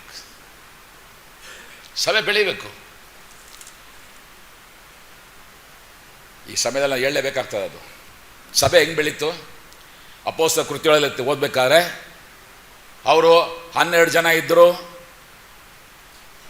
ಅಪೊಸ್ತಲರ ಕೃತ್ಯ 1ನೇ ಅಧ್ಯಾಯಕ್ಕೆ ಬರುವಾಗ 120 ಜನ ಸೇರಿದ್ರು. 2ನೇ ಅಧ್ಯಾಯ ಪ್ರಾರಂಭದಲ್ಲಿ 120 ಜನ ಪ್ರಾರ್ಥನೆಗಾಗಿ ಕೂಡಿ ಬಂದಿದ್ದರು. ಪೇತ್ರನ ಎದ್ದು ಪ್ರಸಂಗ ಮಾಡ್ದ. ಅನಂತರದ ನೋಡ್ತೀವಿ ಎಷ್ಟು ಸಾವಿರ ಜನ ಸೇರಿದ್ರು? 3,000 ಜನ ಸೇರಿದ್ರು. ಅದ್ರ ಹಾಗೆ ಮುಂದುವರೆದಾಗ 4ನೇ ಅಧ್ಯಾಯ ದಾಟಿ 5ನೇ ಅಧ್ಯಾಯಕ್ಕೆ ಬರುವಾಗ 5,000 ಜನ ಬಂದರು. ಮತ್ತೆ ಹಾಗೆ ಮುಂದಕ್ಕೆ ಹೋಗುವಾಗ ಸಭೆಗೆ ಎಣಿಸಲಾರದಷ್ಟು ಸಂಖ್ಯೆ ಸೇರ್ತಾ ಇದ್ರು. ಮತ್ತೆ ನಾವು ಪ್ರಕಟಣೆ ಪುಸ್ತಕ ಹೋಗುವಂಥ ಸಮಯದಲ್ಲಿ ಯಾರಿಂದಲೂ ಎಣಿಸಲಾಗತಕ್ಕಂಥ ಸಕಲ ಕುಲ ಭಾಷೆ ಜನಾಂಗದಲ್ಲೂ ಕೂಡ ಸೇರಿಸಲ್ಪಟ್ಟರು ಅಸಂಖ್ಯವಾಗಿ. ಆದರೆ ಇವತ್ತು ನಾಯಕರುಗಳು ಕೊಡುವಂಥ ಉತ್ತರ, ಎಲ್ಲಯ್ಯ ನಿಮ್ಮ ಸಭೆ ಆವಾಗಲೂ ಹಂಗೆ ಇದೆ, ಇವಾಗಲೂ ಹಂಗೆ ಇದೆ ಅಂತಂದರೆ, ಇಲ್ಲಯ್ಯ ನಮಗೆ ಕ್ವಾಲಿಟಿ ಮುಖ್ಯ. ನಾನೇನು ಕಲಬೆರಕೆ ಮಾಡೋ ಅಂತ ಹೇಳ್ತಾ ಇಲ್ಲ. ಕ್ವಾಲಿಟಿ ಜೊತೆ ಕ್ವಾಂಟಿಟಿನೂ ಮುಖ್ಯ. ಕ್ವಾಂಟಿಟಿ ಅಂದರೆ ಸಂಖ್ಯೆ ಬೇಡ ಅಂತಾರೆ. ಯಾಕ್ರಿ ಸಂಖ್ಯೆ ಕೊಡ್ತಾನೆ ಬೈಬಲಲ್ಲಿ? ಮಾತಿದ್ರೆ ಸಂಖ್ಯೆ 3, 7, 4, 9, 12 ಏನಿದೆ ದೇವರಾತ್ಮನಿಗೆ ಕೆಲಸ ಅಲ್ವಾ ಬೇರೆ? ಯೇಸು ಸ್ವಾಮಿ 70 ಜನ ಇಬ್ಬಿಬ್ಬರಾಗಿ ಕಳಿಸ್ದ. ಏಸು 1 ಜನ ಕಳಿಸ್ದ ಅಂತ ಹೇಳ್ಬೋದಾಗಿದ್ದಲ್ಲ. ಯಾಕೆ 70 ಜನ ಅಂತ ಹೇಳ್ಬೇಕಾಯ್ತು? ಯಾಕೆ 3,000 ಜನ ನಂಬಿದ್ರು? ಯಾಕೆ 5,000 ಜನ ನಂಬಿದ್ರು? ತಿಂದ ಮೇಲೆ ಉಳಿದಂಥ ಪುಟ್ಟಿ 12 ಪುಟ್ಟಿ ಯಾಕೆ ಬೇಕಾಯ್ತು? ಇದೆಲ್ಲ ಕೆಲಸ ಅಲ್ವ ಪವಿತ್ರಾತ್ಮನಿಗೆ? Church must grow in quality and in quantity, otherwise it is not a church at all. ಕುಂಟು ಡಬ್ಬ ಕೊಡೋಕೆ ಹೋಗಬೇಡಿ. ಕುಂಟು ಕೊಡೋಕೆ ಹೋಗಬೇಡಿ. ನಿಮ್ಮ ಸಭೆ ಆತ್ಮಿಕವಾಗಿ ಬೆಳಿಬೇಕು, ದೇವ್ರ ನಮ್ಮ ಸ್ತೋತ್ರ. ನಿಮ್ಮ ಸಭೆ ಸಂಖ್ಯೆಯಲ್ಲಿ ಬೆಳಿಬೇಕು, ದೇವ್ರ ನಮ್ಮ ಸ್ತೋತ್ರ. ಆ ರೀತಿ ಬೆಳಿತಾಳೆ ಮೊದಲು ಬಾಗಿಲು ಹಾಕಿ ಮುಚ್ಚಿರಿ ನಿಮ್ಮ ಸಭೆನ. Your church is not a church, because the church has been compared to the body ಅಲ್ವಾ? ದೇಹಕ್ಕೆ ಹೋಲಿಕೆ ಆಗಿದೆ. ದೇಹ ಬೆಳೀತದೆ, ಬೆಳೆಯಲ್ವಾ? ದೇಹ ಬೆಳೀತದೆ, ಆದರೆ ನಿಮ್ಮ ಚರ್ಚ್ ಮಾತ್ರ ಬೆಳಿಬಾರ್ದಲ್ಲ. ಎಫೆಸ್ ಬರೆದ ಪತ್ರಿಕೆ 4ನೇ ಅಧ್ಯಾಯ 12-13 ವಾಕ್ಯಗಳಲ್ಲಿ ನೋಡುವಂಥ 3 ಸಂಗತಿ. ಕ್ರಿಸ್ತನೇ ಮಹಿಮೆ, ಏನು ಎಕ್ಸಾಲ್ಟೇಷನ್ ಆಫ್ ಕ್ರೈಸ್ಟ್. ಎರಡನೇದಾಗಿ ವಿಶ್ವಾಸಗಳ ಆತ್ಮಿಕ ಬೆಳವಣಿಗೆ ಇರಲೇಬೇಕು. ಮೂರನೇದಾಗಿ the edification of the church, ಸಭೆ ಬೆಳಿಬೇಕು. ಆದ್ದರಿಂದ ಇವತ್ತು ಕೂಡ ಅಷ್ಟೇ, ಪ್ರತಿ ವಾರ ನಾನು ಸಭೆಯಲ್ಲಿ ನಾನು ಅನೌನ್ಸ್ಮೆಂಟ್ ಕೊಡ್ಬೇಕು, ಕೇಳ್ತೀನಿ, ಇವತ್ತು ಯಾರು ಹೊಸ್ದಾಗಿ ಬಂದಿರಾ? ಯಾಕೆ ಕೇಳ್ತೀನಿ ಗೊತ್ತಾ? ಹೊಸ್ದಾಗಿ ಬಂದಿರಂತಂದರೆ ಸಭೆ ನಿದ್ರೆ ಹೊಡಿತೀರಂತ ಅವ್ರಿಗೆ ಎಚ್ಚರಿಕೆ ಕೊಡೋಕ್ಕೋಸ್ಕರವಾಗಿ. ಸುಮ್ಮನೆ ನಿಂತು ಮಾತಾಡ್ತಾರೆ. ನಮ್ಮ ಸಭೆಯಲ್ಲಿ 6 ಜನ ಬಂದಿದ್ದಾರೆ, ಈಗ ಕೂತಿದ್ದಾರೆ. They know very well what is going on the church. ಮೊದಲನೇ ರೆಫರೆನ್ಸ್ ಗಲಾತ್ಯ 4:19, ಎರಡನೇ ರೆಫರೆನ್ಸ್ ಎಫೆಸ ಪತ್ರಿಕೆ 4ನೇ ಅಧ್ಯಾಯ 12-13 ವಾಕ್ಯ. ಮತ್ತೊಂದು ರೆಫರೆನ್ಸು ಕೊಲೊಸ್ಸೆ ಬರೆದ ಪತ್ರಿಕೆ 1ನೇ ಅಧ್ಯಾಯ 28ನೇ ವಾಕ್ಯ. ಕೊಲೊಸಿಯನ್ಸ್ ಚಾಪ್ಟರ್ 1:28. Please read. ನಾವು ಆತನನ್ನು ಪ್ರಸಿದ್ಧಿಪಡಿಸುವವರಾಗಿ ಸಕಲರಿಗೂ ಬುದ್ಧಿ ಹೇಳುತ್ತಾ ಸರ್ವರಿಗೂ ಪೂರ್ಣ ಜ್ಞಾನವನ್ನು ಉಪದೇಶಿಸುತ್ತಾ ದೇವರ ಮುಂದೆ ಎಲ್ಲರನ್ನು ಕ್ರಿಸ್ತನಲ್ಲಿ ಪ್ರವೀಣರನ್ನಾಗಿ ನಿಲ್ಲಿಸುವುದಕ್ಕೆ, ದೇವರ ಮುಂದೆ ಕ್ರಿಸ್ತನಲ್ಲಿ ಪ್ರವೀಣ ನಿಲ್ಲಿಸಬೇಕಾದ ಜವಾಬ್ದಾರಿ ಪ್ರತಿಯೊಬ್ಬ ನಾಯಕ. ಆದ್ರೆ ಒಂದು ಅರ್ಥ ಮಾಡ್ಕೊಳ್ರಿ, ನಾಯಕ ಬೆಳೆದಾಗಲೇ ಸಭೆ ಬೆಳಿಬೇಕಾದ್ರೆ, ನಾಯಕನೇ ಬೆಳೆದಿಲ್ಲ ಅಂತಂದ್ರೆ. ಗುಡ್ ಫ್ರೈಡೆ ದಿನ ಒಬ್ಬ ನಾಯಕ ಪ್ರಸಂಗ ಮಾಡ್ತಾ ಇದ್ದಾನೆ. ಯೇಸು ಸ್ವಾಮಿ 39 ಏಟು ಯಾಕೆ ಹೊಡೆದ್ರು ಗೊತ್ತಾ? ಯಾಕೆ ಗೊತ್ತಾ? ಹಳೆ ಒಡಂಬಡಿಕೆ 31 ಪುಸ್ತಕ, ಒಂದೊಂದು ಪುಸ್ತಕ ಒಂದೊಂದು ಏಟು ಹೊಡೆದ್ರು ಅಂತ ಪ್ರಸಂಗ ಮಾಡ್ತಾರೆ. ನಾಯಕನೇ ಈ ಮಟ್ಟಕ್ಕಿದ್ರೆ ಅಲ್ಲೇ ಆನ್ಸರ್ ಬಂದ್ಬಿಡ್ತು. So there must be a purpose. ನಾವು ಯಾರು, ನಮ್ಮ ಉದ್ದೇಶ. ಮತ್ತೆ ಮೂರನೇದಾಗಿ ಪ್ರಿಯರೇ, ನಾಯಕತ್ವ ಅಂತಕ್ಕಂಥದ್ದು ಕರೆಯುವಿಕೆ. ಇಟ್ಸ್ ಅ ಗಾಡ್ಸ್ ಕಾಲ್. ನಿಮಗಿದೆಯಾ? ಮೋಶೆ ಕರೆದಲ್ವು? ಸಮವೇಲನೆ ಗಿದ್ಯೋನ ಎಲ್ರಿಗೂ ಔಸ್ಕೊಂಡು ಅವನು ದ್ರಾಕ್ಷಿ ಅಲೆಗಳ ಬೈದಲ್ಲಿ ಗೋಧಿ ಹೊಡಿತಾ ಇದ್ದ. ಅಂಥವನನ್ನು ನೋಡಿ ಯೆಹೋವನ ದೂತ ಹೇಳಿದ ಮಾತು, ಪರಾಕ್ರಮಶಾಲಿಯೇ. ಅವನು ಗಾಬರಿ ಆಗ್ಬಿಟ್ಟಿರ್ಬೇಕು, ಯಾರು ನೋಡಿ ಹೇಳ್ತಾರಪ್ಪ ಅವನಂತ. ಪರಾಕ್ರಮಶಾಲಿಯೇ, ಬಾ, ನನ್ನ ಹೃದಯಕ್ಕೆ ಒಪ್ಪುವಂಥ ಮನುಷ್ಯನ ದೊರೆತನು, ಈ ಶೇರ ಮಗ ನನಗೆ ಸಿಕ್ಕಿದನು, ಆತನ ಇಷ್ಟಾರ್ಥವನ್ನು ನೆರವೇರಿಸ್ತಾನೆ. ದಾವಿದನು. ಯೇಸು ಸ್ವಾಮಿ ಕೂಡ ತನ್ನ ಶಿಷ್ಯರನ್ನ ಇಡೀ ರಾತ್ರಿ ಪ್ರಾರ್ಥನೆ ಮಾಡಿ ಆರಿಸಿಕೊಂಡ. ಯೆರೆಮೀಯನಿಗಿರುವಂಥ ಮಾತು, ನಿನ್ನ ತಾಯಿಯ ಗರ್ಭದಲ್ಲಿ ರೂಪ ಮುಂಚೆ ನನ್ನ ಕಣ್ಣುಗಳು ನಿನ್ನನ್ನು ಕಂಡಿವೆ, ನಿನ್ನನ್ನು ಹೆಸರು ಹಿಡಿದು ಕರೆದಿದ್ದೇನೆ. ಬಾಲಕಂತ ಹೇಳಬೇಡ, ನಾನು ಎಲ್ಲಿಗೆ ಹೋಗುವಂತ ಎಲ್ಲಿ ಹೋಗ್ತೀಯ, ಏನು ಹೇಳ್ಬೇಕಂತ ಹೇಳ್ತೀಯ. ಕಮಾನ್. ಯಾರನ್ನ ಕಳಿಸಲಿ, ಯಾರು ನೆಗೋಸ್ವಾಗಿ ಹೋಗುವರು? ಯೆಶಾಯ ಪುಸ್ತಕ 6ನೇ ಅಧ್ಯಾಯ, ನನ್ನನ್ನು ಕಳಿಸು, ನಾನು ಹೋಗ್ತೇನೆ, ಐ ವಿಲ್ ಗೋ. ಅದೇ ಅಪೊಸ್ತಲರ 9ನೇ ಅಧ್ಯಾಯಕ್ಕೆ ಬರುವಾಗ, ಸೌಲನೇ ನಾನು ಯಾಕೆ ಹಿಂಸೆ ಪಡುತ್ತೆ? ಅದರಲ್ಲಿ ಮುಂದುವರೆದ ಹಾಗೆ ಅನನೀಯನಿಗೆ ದೇವರ ಮಾತು, ನೀನು ಹೋಗಿ ಪೌಲನ್ನ ಮೀಟ್ ಮಾಡು. ಅವನು ಅಧಿಕಾರದ ಮುಂದೆಯೋ ಅರಸ ಮುಂದೆಯೋ ಎಷ್ಟಲ್ಲಿ ಹಿಂಸೆ, ನಿಂದೆ, ಅವಮಾನ ಅನುಭವಿಸ್ಬೇಕಂದ್ರೆ ನಾನು ಆರಿಸಿಕೊಂಡಂಥ ಪಾತ್ರೆ ಅವನು, ಚೂಸನ್ ವೆಸಲ್, ನಾನು ಆರಿಸಿಕೊಂಡಂಥ ಪಾತ್ರೆ. ನನ್ನ ಪ್ರಿಯ ಸಹೋದರರೇ, ನೀವೆಲ್ಲರೂ ಕೂಡ ಆರಿಸಪಟ್ಟಂಥ ಜನಾಂಗ ಅಂತ ಗೊತ್ತಿದೆ ನಿಮಗೆ. ಏನೋ ಗುಂಪಿನಲ್ಲಿ ಬಂದಿಲ್ಲ, ಯು ಹ್ಯಾವ್ ಬೀನ್ ಕಾಲ್ಡ್. ಒಂದು ವೇಳೆ ಕರ್ತನ ಕರೆಯುವಿಕೆ ಇಲ್ಲ ಅಂತಂದ್ರೆ ದಯವಿಟ್ಟು ಪ್ರಾರ್ಥನಾ ಪೂರ್ವಕವಾಗಿ ತೀರ್ಮಾನ ಮಾಡ್ರಿ, ಬೇರೆ ಯಾವುದೋ ಕೆಲಸ ಮಾಡ್ಕೊಂಡು ಹೋಗ್ರಿ, ಬಿಟ್ಬಿಡ್ರಿ ಇದನ್ನ ಸೇವೆಯಲ್ಲಿ ಮುಂದುವರಿಬೇಕಾದ್ರೆ. ಹೌದು, ನಿಮ್ಮ ಕರೆಯುವಿಕೆ ನಿಶ್ಚಿತತ್ವ ಬಹಳ ಸ್ಪಷ್ಟವಾಗಿರಬೇಕು. ಯಾವುದೋ ಹಣದ ಲಾಭಕ್ಕಾಗಿ, ಯಾವುದೋ ಪಾಪ್ಯುಲಾರಿಟಿಗೋಸ್ಕರವಾಗಿ, ಅಥವಾ ಯಾವುದೇ ಸರ್ಕಾರದ ಕೆಲಸ ಸಿಕ್ಕಲ್ಲ, ಪ್ರೈವೇಟ್ ಕೆಲಸ ಸಿಕ್ಕಲಿಲ್ಲ, ಹೆಂಗೋ ಪುಕ್ಸಟಿ ಕೆಲಸ ಸಿಕ್ತಂತ ಬಿಟ್ಟು ಜೋಳಿಗೆ ಹಾಕೊಂಡು ಬರಕ್ಕೆ ಹೋಗ್ಬಿಡಿಲಿ. It's a very supreme call. ಗೊತ್ತೇ ನಿಮ್ಗೆ ಅದು? ಚಾರ್ಲ್ಸ್ ಸ್ಪರ್ಜನ್ ತನ್ನ ಮಗನಿಗೆ ಹೇಳುವಂಥ ಮಾತು, my dear son, my dear son, if God called you to be the minister, don't ever stoop down to become a king. ನನ್ನ ಪ್ರಿಯ ಮಗನೇ, ದೇವರು ನಿನ್ನನ್ನು ತನ್ನ ಸೇವಕನಾಗಿ ನಿನ್ನನ್ನು ಕರೆದಿರುವುದಾದರೆ ನೀನು ಅರಸನಾಗಬೇಕು ಅಂತಕ್ಕಂಥ ಹೀನ ಕೆಲಸಕ್ಕೆ ಕೈ ಹಾಕಬೇಡ. ಅಷ್ಟು ಅಮೂಲ್ಯವಾದಂಥ ಕಾರ್ಯಕ್ಕೆ ಕರ್ತನು ನಮ್ಮನ್ನು ಕರೆದರೆ ಎಂಬುದು ಮರಿಬೇಡಿ. ಯಾವ ಪ್ರೈಮ್ ಮಿನಿಸ್ಟರ್ಗೂ ಇಂಥ ಅವಕಾಶ ಇಲ್ಲ, ಯಾವ ಪ್ರೆಸಿಡೆಂಟ್ ಆಫ್ ಅಮೆರಿಕಾಗೂ ಇಂಥ ಅವಕಾಶ ಇಲ್ಲ. ನಿಮಗೆ ನನಗೆ ಕೊಟ್ಟಿದ್ದಾನೆ. ಆಲೋಚನೆ ಮಾಡ್ರಿ, ಯು ಆರ್ ಬೀನ್ ಕಾಲ್ಡ್. ನಾಲ್ಕನೇದಾಗಿ, ನಿಜವಾಗಿ ಕೂಡ ಕರೆಯುವಿಕೆ ಇದೆ ಅಂತಂತಂದ್ರೆ ನಿಮಗೆ ಒಂದು ಸ್ಪಷ್ಟವಾದಂಥ ಒಂದು ದರ್ಶನ ಆಗಬೇಕು. ಜ್ಞಾನೋಕ್ತಿಗಳು 29ನೇ ಅಧ್ಯಾಯ 18ನೇ ವಾಕ್ಯ, ಎಲ್ಲಿ ದೇವ ದರ್ಶಕರು ಇಲ್ಲವೋ ಜನರು ಅಲ್ಲಿ ನಾಶವಾಗ್ತದೆ, ಜನರಲ್ಲಿ ಅಂಕಿ ಮೀರುತ್ತಾರೆ. Where there is no vision people will perish. ಅಲ್ಲ, ಸ್ಪಷ್ಟವಾದ ದರ್ಶನ ಇರಬೇಕು. ದರ್ಶನವೇ ಇಲ್ಲದೆ ಇವತ್ತು ಸಂಡೇ ಸ್ಕೂಲ್ ಬಾರ, ನಾಳೆ ಯೂತ್ ಬಾರ, ಇನ್ನೊಂದು ದಿನ ಇನ್ನೊಂದು ಬಾರ ಅಂತ ಹೋಗ್ಕೋಬೇಡಿ. ಸ್ಪಷ್ಟವಾಗಿ, ಎಸ್, ದಿಸ್ ಈಸ್ ಮೈ ಕಾಲ್.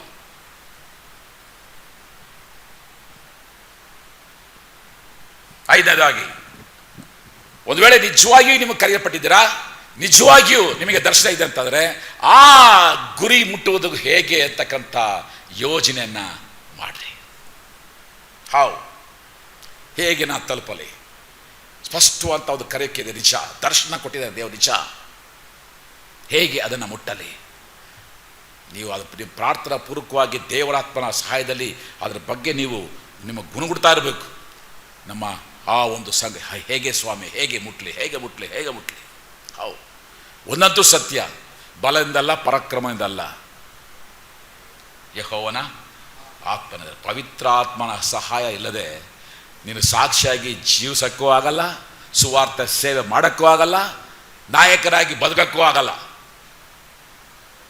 ದೇವರಾತ್ಮನ ಸಹಾಯ ಬೇಕೇ ಬೇಕು. ಆದ್ದರಿಂದಲೇ ನಾಯಕತ್ವ ಎಂಬುದು ಹೇಳುವಂಥ ಸಮಯದಲ್ಲಿ ಪ್ರಿಯರೇ, ಇಡೀ ಪ್ರಪಂಚದಲ್ಲೇ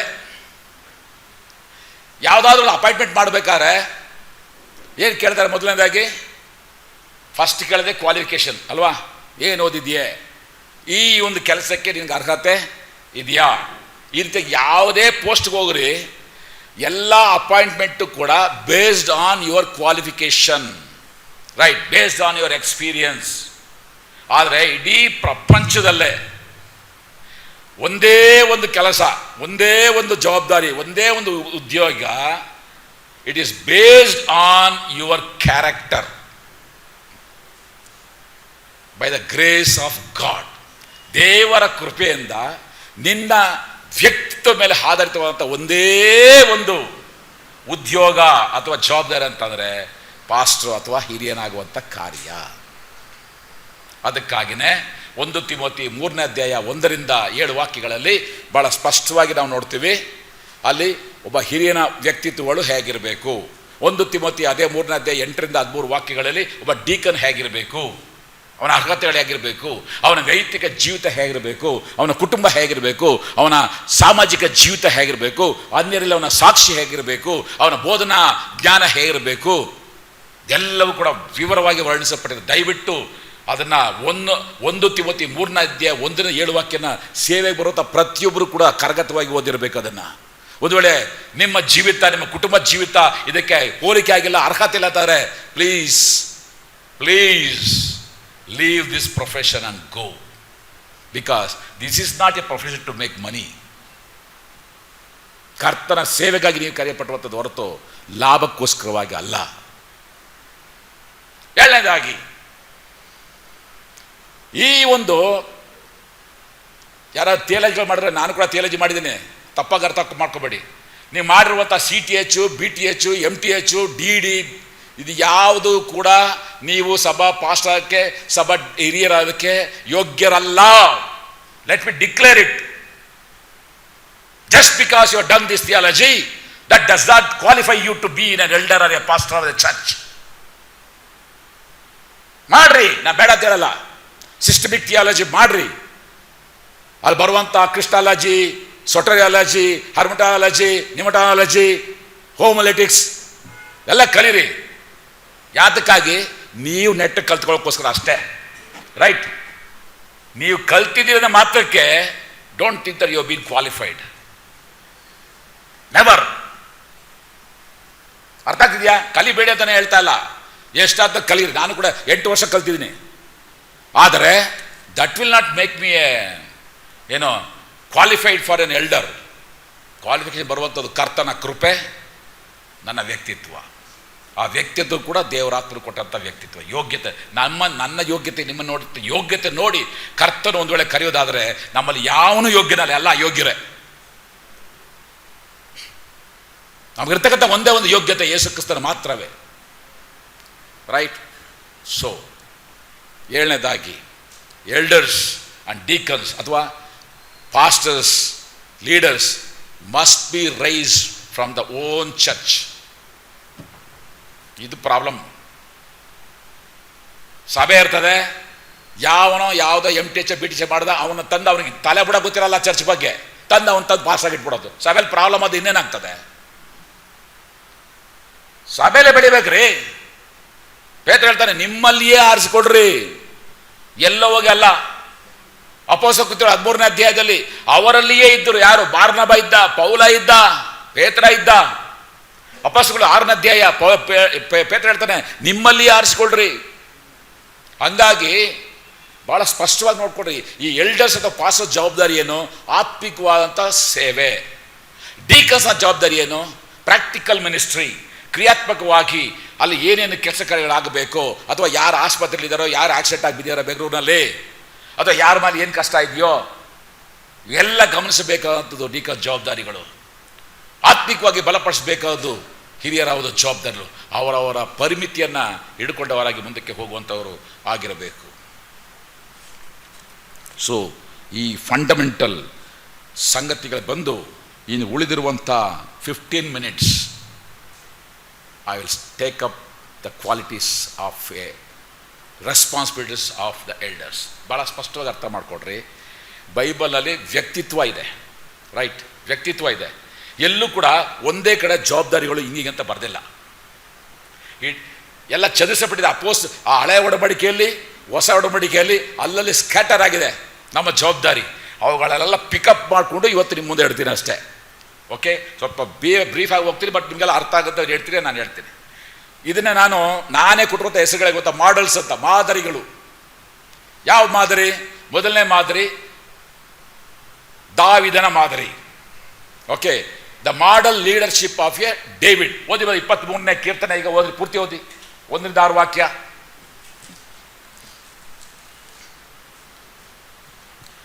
ಯೆಹೋವನು ನನಗೆ ಕುರುಬನು, ಕೊರತೆ ಪಡನು. ಆತನು ಹಸುರುಗಾವಲುಗಳಲ್ಲಿ ನನ್ನನ್ನು ತಂಗಿಸುತ್ತಾನೆ, ವಿಶ್ರಾಂತಿಕರವಾದ ನೀರುಗಳ ಬಳಿಗೆ ಬರಮಾಡುತ್ತಾನೆ. ನನ್ನ ಪ್ರಾಣವನ್ನು ಉಜ್ಜೀವಿಸ ಮಾಡಿ ತನ್ನ ಹೆಸರಿಗೆ ತಕ್ಕಂತೆ ನೀತಿ ಮಾರ್ಗದಲ್ಲಿ ನನ್ನನ್ನು ನಡೆಸುತ್ತಾನೆ. ನಾನು ಕಾರ್ಗತ್ತಲಿನ ಕಣಿವೆಯಲ್ಲಿ ನಡೆಯುವಾಗಲೂ ನೀನು ಹತ್ತಿರವಿರುವುದರಿಂದ ಕೇಡಿಗೆ ಹೆದರೆನು. ನಿನ್ನ ದೊಣ್ಣೆಯು ನಿನ್ನ ಕೋಲು ನನಗೆ ಧೈರ್ಯ ಕೊಡುತ್ತವೆ. ವೈರಿಗಳ ಮುಂದೆಯೇ ನೀನು ನನಗೋಸ್ಕರ ಔತಣವನ್ನು ಸಿದ್ಧಪಡಿಸುತ್ತಿ. ನನ್ನ ತಲೆಗೆ ತೈಲವನ್ನು ಹಚ್ಚಿಸುತ್ತಿ. ನನ್ನ ಪಾತ್ರೆಯು ತುಂಬಿ ಹೊರಸೂಸುತ್ತದೆ. ನಿಶ್ಚಯವಾಗಿ ನನ್ನ ಜೀವಮಾನದಲ್ಲೆಲ್ಲ ಶುಭವೂ ಕೃಪೆಯು ನನ್ನನ್ನು ಹಿಂಬಾಲಿಸುವವು. ನಾನು ಸದಾಕಾಲವೂ ಯೆಹೋವನ ಮಂದಿರದಲ್ಲಿ ವಾಸಿಸುವೆನು. ನನ್ನ ಪ್ರಿಯ ಸಹೋದರ, ದಯವಿಟ್ಟು ಕೆಲವು ವಿಷಯಗಳನ್ನು ಗಂಭೀರವಾಗಿ ಗಮನಿಸಿ. What is Davids mark? ದಾವಿದನ ಮಾದರಿ ಏನು? ದಾವಿದನ ಮೊದಲನೇ ವಾಕ್ಯ ಹೇಳುತ್ತ ಮಾತು, ಯೆಹೋವನು ನನ್ನ ಕುರುಬನು. ನೀನು ಕುರುಬನಾಗಿ ಮುಂಚೆ ನೀನು ಕುರಿಯಾಗಬೇಕ್ರಿ. ನೀನು ಕುರಿಯಾಗು. ಕ್ರಿಸ್ತನಿನ ಕುರುಬ, ಕ್ರಿಸ್ತನ ಕುರುಬನಾಗಿರಬೇಕು. ಕ್ರಿಸ್ತನನ್ನು ಅನುಭವಿಸು, ಕ್ರಿಸ್ತನನ್ನು ರುಚಿ ನೋಡು. ಆಗ ಮಾತ್ರ ನೀನು ಕುರುಬನಾಗೋದಕ್ಕೆ ಯೋಗ್ಯತೆ ಇದೆ. ಕ್ರಿಸ್ತನ ಪರಿಚಯವೇ ನಿನಗಿಲ್ಲದೆ, ವಾಕ್ಯ ಹೇಳೋ ರೀತಿ ರುಚಿ ನೋಡಿ ತಿಳಿದುಕೊಂಡೆ ಯೆಹೋವನು ಉತ್ತಮನೆಂಬಂಥ ಅನುಭವವೇ ನಿನಗಿಲ್ಲದೆ, ರಕ್ಷಣೆ ಅನುಭವ ನಿನಗೇ ಇಲ್ಲದೆ, ನೀನೇನು ಕುರಿಗಳನ್ನು ಕಾಯ್ತೀಯೇ? ನೀನೇನು ಕುರಿಗಳನ್ನು ಕಾಯ್ತೀಯ? ಯೆಹೋವನ ಕುರುಬನು, the Lord is my shepherd. ಅಂದರೆ ಏನರ್ಥ? ಸಂಬಂಧ ಇರಬೇಕು. ಕುರಿಗೂ ಕುರುಬನಿಗೂ ಸಂಬಂಧ ಇದ್ದ ಹಾಗೆ ನಮಗೂ ನಮ್ಮ ಸಭೆಯವರು ಕೂಡ ಸಂಬಂಧಗಳಿರಬೇಕು. It speaks about the relationship. ಎರಡನೇದಾಗಿ it speaks about the rest. 2 ಮತ್ತು 3ನೇ ವಾಕ್ಯ, ಆತನು ನಡೆಸ್ತಾನೆ ಎಲ್ಲಿಗೆ? ಹಸಿರು ಗಾಲಬರಿಗೆ, ನೀರುಗಳವರೆಗೆ ತಂಗಿಸುವಂಥವನಾಗಿದ್ದಾನೆ. He is the God who gives us the rest. ನೀನು ವಿಶ್ರಾಂತಿಯನ್ನು ಹೊಂದಿಕೋ ಆತನಲ್ಲಿ, ಕ್ರಿಸ್ತನಲ್ಲಿ. ಎಲ್ಲ ಗ್ರೇಕರ ಮೇಲೂ ದೇವ ಸಮಾಧಾನವನ್ನು ನೀನು ಹೊಂದಿಕೋ ಮೊದಲು. ನಿನ್ನಲ್ಲಿಯೇ ಸಮಾಧಾನ ಇಲ್ಲ, ನಿನ್ನ ಕುಟುಂಬದಲ್ಲಿಯೇ ಸಮಾಧಾನ ಇಲ್ಲ ಅಂತಂದರೆ ನೀನೇನು ಸಭೆಗೆ ಸಮಾಧಾನ ಪಡುವಂಥ ವ್ಯಕ್ತಿಯಾಗಿದೆಯೇ? ನಾನು ಕಾರ್ಗತ್ತಲ ಕಡೆ ನಡೆಯುವಾಗಲೂ ಕೂಡ ನಿನ್ನ ಹತ್ತಿರ ಇರೋದ್ರಿಂದ ದಟ್ ಶೋಸ್. ಅನೇಕ ಸಲ ನಾವು ಕೂಡ ಕಾರ್ಗತ್ತಲ ಕಡೆ ನಡೆಯುವಂಥ ಸಾಧ್ಯತೆ ಇದೆ, ಆದರೆ ಅದು ಅಂತ್ಯವಲ್ಲ. ಬೆಳಕಿಗೆ ಬಂದೇ ಬರ್ತೀವಿ, ಕರ್ತನ ನಡೆಸ್ತಾನೆ. Because our God, our Lord Jesus Christ protect me. ಏನೆಲ್ಲ ಬಂದರೂ ಚಿಂತೆ ಇಲ್ಲ, ನನ್ನ ದೇವರು, ನನ್ನ ಯೇಸು ಕ್ರಿಸ್ತ ನನ್ನನ್ನು ಕಾಪಾಡ್ತಿರತಕ್ಕಂಥ ಪರಿಪೂರ್ಣವಾದ ಭರವಸೆ ನಿನಗಿರಬೇಕು. ಇದೇ ಚಂದಪುರ ಪ್ರಾಂತ್ಯದಲ್ಲಿ ಸೇವೆ ಪ್ರಾರಂಭವಾದಾಗ ನನಗೆ ಪ್ರತಿ ದಿನ ಥ್ರೆಟ್ಸ್ ಬರ್ತು. ಮರ್ಡರ್ ಮಾಡಾಕ್ಬಿಡ್ತೀವಿ, ಕೈ ಕತ್ತರಿಸ್ತೀವಿ, ಕಾಲು ಕತ್ತರಿಸ್ತೀವಿ. This is the word which gave me, though you walk in the valley of darkness, I will be with you. I will never leave you, I will never forsake you. Do you have that confidence? ನಿನಗೆ ಅಂಥ ಭರವಸೆ ಇದೆಯಾ? ಯೇಸು ಸ್ವಾಮಿ ನಮ್ಮನ್ನು ಕಾಪಾಡ್ತಾನೆ. ಅದರ ಬಿಟ್ಟು ಅಯ್ಯ pray ಮಾಡಿ ಹಂಗಾಗಾಯ್ತು, pray ಮಾಡಿ ಎಲ್ಲ ಬೂಟೆಟ್ ತಿನ್ನೋದು, ಒದೆ ತಿನ್ನೋದು, ಪೊಲೀಸ್ ಸ್ಟೇಷನ್ಗೆ ಹೋಗೋದು, ಜೈಲಿಗೆ ಹೋಗೋದೆಲ್ಲ ಕಾಮರ್ರಿ. ನಮ್ಗೆ ಅದು ಎಲ್ಲಿ ಏನು ಸ್ಪೆಷಲ್ ಇದೆ ಅದರಲ್ಲಿ? ಸುಮ್ಮನೆ ಮಾತು ಹೇಳ್ತಿಲ್ಲ. ನಾನು ಕೂಡ ಬೂಟೆಟ್ ತಿಂದೆ ಈ ಮಾತು ಹೇಳ್ತಿದ್ದೀನಿ, ನಾನು ಕೂಡ ಜೈಲಿಗೆ ಹೋಗಿ ಬಂದೆ ಈ ಮಾತು ಹೇಳ್ತಾ ಇದ್ದೀನಿ. Nothing special. ಏನೋ ಆಗ್ಬಾರ್ದು ಆಗ್ಬಿಡ್ತೇನೋ ಅಂತ ಏನದ ವಾಟ್ಸಪ್ ಗ್ರೂಪಲ್ಲಿ ಹಾಕಿದ್ದು. God will protect you. Experienced ವೈರಿಗಳ ಮುಂದೆಯೇ ನೀನು ನನಗೋಸ್ಕರವಾಗಿ ಅವತರು ಸಿದ್ಧಪಡಿಸ್ತೀನಿ. ನನ್ನ ತಲೆಗೆ ತೈಲ ಹಚ್ಚುತ್ತೆ. ಕರ್ತ ನಮ್ಮನೆ ಸ್ಥಿರವಾಗಿ ನಿಲ್ಲಿಸುವಂಥವನಾಗಿದ್ದಾನೆ. ನಿಶ್ಚಯವಾಗಿ ನನಗೆ ಈ ಜೀವಮಾನವೆಲ್ಲ ಶುಭವೂ ಕೃಪೆಯು ಹಿಂಬಾಲಿಸುವಂತಾಗುತ್ತೆ. ದಟ್ ಎಕ್ಸ್ಪೀರಿಯನ್ಸ್ ಪ್ಲೀಸ್, ಕ್ರಿಸ್ತನನ್ನು ಅನುಭವಿಸು, ಕ್ರಿಸ್ತನನ್ನು ರುಚಿ ನೋಡು. ಅದನ್ನೇ ಹೇಳುವಂಥದ್ದು. ಸಹೋದರ ಬೆಳಗ್ಗೆ ಕೇಳ್ತಾ ಬಂದರು, ಒದೆ ತಿನ್ಬಿಟ್ಟು ಅವ್ರ ಮಾತು, ನೀವೇನು ಮಾಡಿದ್ರು ಅಷ್ಟೇ ರೀ, ನಾವು ಕಂಡು ಕೇಳಿದ್ದನ್ನು ಹೇಳದೆ ಇರಲ್ಲ. ಬೇಕಾದ್ರೆ ನಮ್ಗೆ ಎಕ್ಸ್ಪೀರಿಯನ್ಸ್ ಆಗಿದೆ, ನಾವು ನೋಡಿದ್ದೀವಿ. ನೀವೇನು ಹೇಳೋದು? ಯೇಸು ಹೇಳ್ಬೇಡ ಅಂತಾರೆ, ಹೇಳ್ತೀವಿ. ಯಾಕಂದರೆ ನೀವು ಹೊಡೆದ್ರು ಹೇಳ್ತೀವಿ, ಒದ್ರು ಹೇಳ್ತೀವಿ, ಜೈಲಿಗೆ ಹಾಕಿದ್ರು ಸಾಯಿಸಿದ್ರು ಹೇಳ್ತೀವಿ. ಅದನ್ನೇ ಹೇಳ್ತಾನೆ. 1 ಯೋಹಾನ 1ನೇ ಅಧ್ಯಾಯ 1-3 ವಾಕ್ಯದಲ್ಲಿ, ನಾವು ಆತನನ್ನು ಕಂಡಿದ್ದೇವೆ, ಆತನ ಕಿವಿಯಾರೆ ಕೇಳಿದ್ದೇವೆ, ಆತನ ಮುಟ್ಟಿ ನೋಡಿದ್ದೇವೆ. ನಮಗೂ ಆತರ್ತಕ್ಕಂಥ ಅನ್ಯೂನ್ಯತೆ ನಿಮಗೂ ಇರಬೇಕನ್ನೋಕ್ಕೋಸ್ಕರವಾಗಿ ನಿಮಗೆ ನಾನು ಹೇಳ್ತಾ ಇದ್ದೇನೆ. Experience Christ. ಯಾಕೆಂದ್ರೆ ಹೇಳ್ತದೆ, ಇವತ್ತು ಎಷ್ಟೋ ಜನ ನಾಯಕರುಗಳಿಗೆ ಕ್ರಿಸ್ತನ ಅನುಭವನೇ ಇಲ್ಲ. ಏನೋ ಹೊಟ್ಟೆ ಪಡೆಗೋಸ್ಕರ ಸೇರ್ಕೊಂಡಿರ್ತಾರೆ ಅಷ್ಟೇ. ವಾಕ್ಯ ರುಚಿ ನೋಡಿ ತಿಳಿದುಕೊಂಡೆ ಯೆಹೋವನು ಸರ್ವೋತ್ತಮನೆಂಬುದಾಗಿ, ಆತನ ಪ್ರೀತಿ, ಆತನ ಕೃಪೆ, ಆತನ ಕರುಣೆ. ಪೌಲ್ ಹೇಳ್ತಾನೆ, ಯಾವುದು ಕೂಡ ಕ್ರಿಸ್ತನ ಪ್ರೀತಿ ನನ್ನನ್ನು ಅಗಲಿಸೋದಕ್ಕೆ ಸಾಧ್ಯನೇ. ಆದ್ದರಿಂದಲೇ ಗೊಲ್ಯಾತ ದಾವೀದನ ವಿರುದ್ಧವಾಗಿ ಬರುವಂಥ ಸಮಯದಲ್ಲಿ ದಾವೀದನಿಗೆ ಹೇಳ್ತಾರೆ, ನಾನೇನು ನಾಯಿ ಅಂತ ಬಂದೇನೆ ಅಂತ ಅವನು ಹೇಳ್ಬೇಕಾರೆ ದಾವೀದ ಉತ್ತರ ಕೊಡ್ತಾನೆ, ನೀನು ಬರ್ಜಿ ಈಟಿ ಇವುಗಳನ್ನು ಹತ್ತುಕೊಂಡು ಬಂದಿದೆಯೇ, ನಾನಾದರೂ ಸೇನಾಧ್ಯಕ್ಷ ಯೆಹೋವನ ನಾಮದಲ್ಲಿ ಬರ್ತಾ ಇದ್ದೇನೆ. Hallelujah, hallelujah. ಸೌಲ ಹೇಳ್ತಾರೆ, ನೀವು ಹೋಗ್ಬೇಡಪ್ಪ, ನೀನು ಯುದ್ಧ ಮಾಡೋಕ್ಕಾಗಲ್ಲ. ಆಗ ಅನುಭವ ಹೇಳ್ತಾರೆ, ಕರಡಿಗಳು ಬಂದಾಗ, ಸಿಂಹಗಳು ಬಂದಾಗ ನನ್ನ ದೇವರು ಅವುಗಳನ್ನು ಸೀಳಿ ಕಾಪಾಡುವಂತೆ ಮಾಡಿದ್ದಾನೆ. ಅವುಗಳ ವಿರುದ್ಧವಾಗಿ ಜಯ ಕೊಟ್ಟಂತ ನನ್ನ ದೇವರು ಈ ಸುನ್ನತಿರುವಂಥ ಫಿಲಿಸ್ಟಿಯರ ಬುದ್ಧಿಗೆ ಕೂಡ ನಾನು ಜಯವನ್ನು ಕೊಡ್ತಾನೆ. That should be the experience. That should be the experience of every believer, every leader. ಅನಂತರದಲ್ಲಿ ಹಾಗೆ ಮುಂದೆ ಬಂದಾಗ ಅರಸನಾಥ ಸೊಲೊಮೋನನ ಮಾಡೆಲ್ ಗೊತ್ತಿದ್ಯಾ? ಸೊಲೊಮೋನ ಮಾಡೆಲ್ ಏನು ಗೊತ್ತಾ? ಅವನು ಏನು ಬೇಕಾದ್ರೂ ಕೇಳ್ಬೋದಾಗಿತ್ತು ರೀ. ದೇವರು ಸೊಲೊಮೋನೇ ಏನು ಬೇಕಾದ್ರೂ ಕೊಡ್ತೇವೆ ಅಂತ ಹೇಳುವಾಗ ಸೊಲೊಮೋನ ಕೇಳಿದ್ದೇನು ಗೊತ್ತಾ? ಬ್ಯೂಟಿಫುಲ್. ದೇವರೇ, ನಿನ್ನ ಪ್ರಜೆಗಳನ್ನು, ಅಸಂಖ್ಯವಾದ ನಿನ್ನ ಪ್ರಜೆಗಳನ್ನು ನಡೆಸುವುದಕ್ಕೆ ಬೇಕಾದಂಥ ಜ್ಞಾನ ವಿವೇಕವನ್ನು ನನಗೆ ಅನುಗ್ರಹಿಸಿಕೊಡು. ಎಕ್ಸಲೆಂಟ್. ಆದರೆ ನಾವೇನು ಕೇಳ್ತೀವಿ? ದೇವರೇ ಒಂದು ಬೈಕ್ ಕೊಡು, ದೇವರೇ ಒಂದು ಸೈಟ್ ಕೊಡು, ದೇವರೇ ಒಂದು ಮನೆ ಕೊಡು.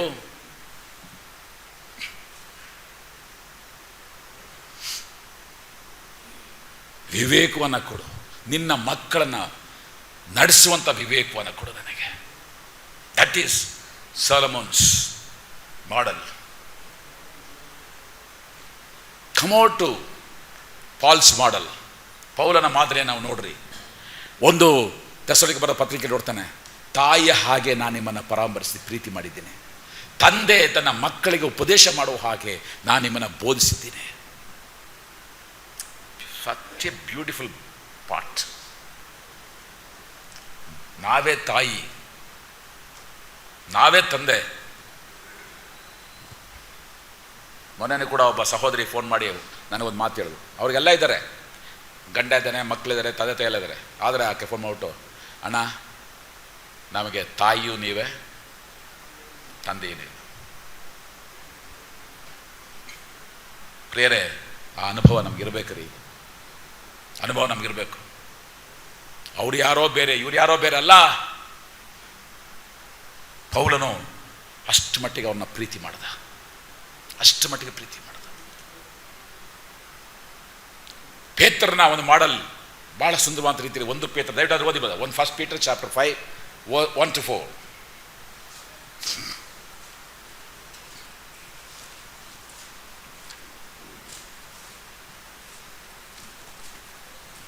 ಸಭೆಯ ಹಿರಿಯರೇ, ಜೊತೆ ಹಿರಿಯವನಾದ ನಾನು ಕ್ರಿಸ್ತನ ಬಾಧೆಗಳನ್ನು ಕಣ್ಣಾರೆ ಕಂಡವನು, ಇನ್ನು ಮುಂದೆ ಪ್ರತ್ಯಕ್ಷವಾಗುವ ಪ್ರಭಾವದಲ್ಲಿ ಪಾಲುಗಾರನೂ ಆಗಿದ್ದು, ನಿಮ್ಮನ್ನು ಎಚ್ಚರಿಸಿ ಹೇಳುವುದೇನೆಂದರೆ, ನಿಮ್ಮಲ್ಲಿರುವ ದೇವರ ಮಂದೆಯನ್ನು ಕಾಯಿರಿ. ನಿಮ್ಮಲ್ಲಿರುವ ದೇವರ ಮಂದೆಯನ್ನು ಕಾಯಿರಿ, ಬಲಾತ್ಕಾರದಿಂದಲ್ಲ, ದೇವರ ಚಿತ್ತದ ಪ್ರಕಾರ ಇಷ್ಟಪೂರ್ವಕವಾಗಿಯೂ ನೀಚವಾದ ದ್ರವ್ಯಾಶೆಯಿಂದ. ನೋಡ್ರಿ, ನೀಚವಾದಂತ ದ್ರವ್ಯಾಶೆಗೋಸ್ಕರ ಅಲ್ಲ, ಹಣಕ್ಕೋಸ್ಕರ ಅಲ್ಲ, ಆಮೇಲೆ ಸಿದ್ಧ ಮನಸ್ಸಿನಿಂದಲೂ ಮೇಲ್ವಿಚಾರಣೆ ಮಾಡಿರಿ.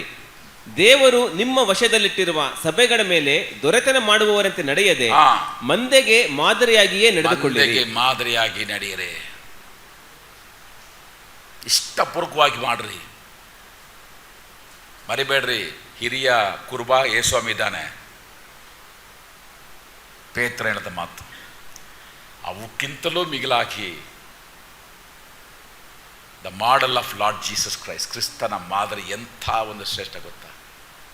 ಮಾರ್ಕಂಬರ ಸುವಾರ್ತೆ 10ನೇ ಅಧ್ಯಾಯ 45ನೇ ವಾಕ್ಯ, ಮನುಷ್ಯ ಕುಮಾರನು ಸೇವೆ ಮಾಡಿದುಕೊಳ್ಳೋದಕ್ಕೆ ಬರಲಿಲ್ಲ, ಸೇವೆ ಮಾಡೋದಕ್ಕೂ ಅನೇಕರನ್ನ ಬಿಡಿಸೋದಕ್ಕಾಗಿ ತನ್ನ ಪ್ರಾಣವನ್ನು ಈಡುಕೊಡೋದಕ್ಕೂ ಬಂದನು. ಅದೇ ಮಾತು ಮತ್ತಾಯ ಸುವಾರ್ತೆ 20ನೇ ಅಧ್ಯಾಯ 28ನೇ ವಾಕ್ಯ ನೋಡುವಂತರಾಗಿದ್ದೇವೆ. ಮನುಷ್ಯ ಕುಮಾರನು ಸೇವೆ ಮಾಡಿಸ್ಕೊಳ್ಳೋದಕ್ಕೆ ಬರಲಿಲ್ಲ, ಸೇವೆ ಮಾಡೋದಕ್ಕೂ ಅನೇಕ ಬಿಡಿಸೋದಕ್ಕಾಗಿ ತನ್ನ ಪ್ರಾಣ ಈಡುಕೊಡೋದಕ್ಕೂ ಬಂದನು. ಹಾಗಾದ್ರೆ ಇಲ್ಲಿ ಯಾವ ಮಾಡಲ್ ಇದೆ ಅಂತ ಗೊತ್ತಿದೆ ನಿಮಗೆ? ಯಾವ ಮಾದರಿಯನ್ನ ಸ್ವಾಮಿ ಹೇಳ್ತಾನೆ? ನನ್ನ ಪ್ರಿಯ ಮಗನೇ, ಮಗಳೇ, ನನ್ನ ಪ್ರಿಯ ನಾಯಕರೇ, ನೀ ನನ್ನನ್ನು ಹಿಂಬಾಲಿಸಿದಾದರೆ I am calling you to come and die. ನಿನ್ನನ್ನು ನಾನು ಸಾಯುವುದಕ್ಕಾಗಿ ಕರೀತಾ ಇದ್ದೀನಿ. ನೀನು ಕ್ರಿಸ್ತನಿಗಾಗಿ ಸಾಯುವುದಕ್ಕೆ ಸಿದ್ಧನಾಗಿದ್ದ ಮಾತ್ರ ಕ್ರಿಸ್ತನ ಸೇವೆ ಮಾಡೋದಕ್ಕೆ ಯೋಗ್ಯತೆ ನಿನಗಿದೆ. ಕ್ರಿಸ್ತನಿಗಾಗಿ ಸಾಯುವುದಕ್ಕೆ ನಿಮಗೆ ಸಿದ್ಧನಿಲ್ಲ ಅಂತಂದ್ರೆ you are unfit to be the leader of the church.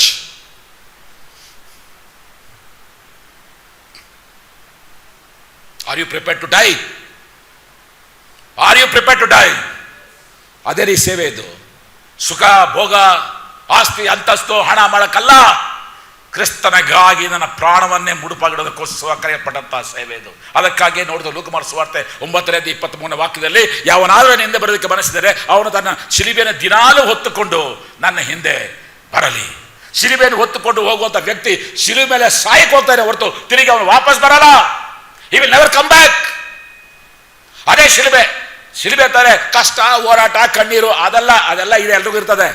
ಆದರೆ ಶಿಲುಬೆ ಇಟ್ಸ್ ಒನ್ ವೇ ಟ್ರಾಫಿಕ್. ಹೊತ್ತು ಶಿಲುಬೆ ಹೊತ್ತು ಹೋಗುವಂತ ವ್ಯಕ್ತಿ ಅದರ ಮೇಲೆ ಸಾಯುವುದಕ್ಕಾಗಿ ಹೋಗ್ತಾನೆ ಹೊರತು ವಾಪಸ್ ಬರಕ್ಕಲ್ಲ. ಅದೇ ರೀ ಕ್ರಿಸ್ತಿಯ ನಾಯಕತ್ವ. That is Christian leadership. ಅಷ್ಟು ಮಾತ್ರ ಅಲ್ಲ, ಕ್ರಿಸ್ತ ನಮ್ಮ ಇನ್ನೊಂದು ಮಾದರಿ ಕೊಡ್ತಾನೆ ಗೊತ್ತಾ? ಲೂಕಮಾರ ಸುವಾರ್ತೆ 22ನೇ ಅಧ್ಯಾಯದಲ್ಲಿ ಶಿಷ್ಯರ ಪಾದಗಳನ್ನು ತೊಳೆದ ಸ್ವಾಮಿ. ಅದನ್ನು ಓದ್ತಾದ್ರೆ ನನಗೆ ನಡುಗ್ತದೆ ಮೈ.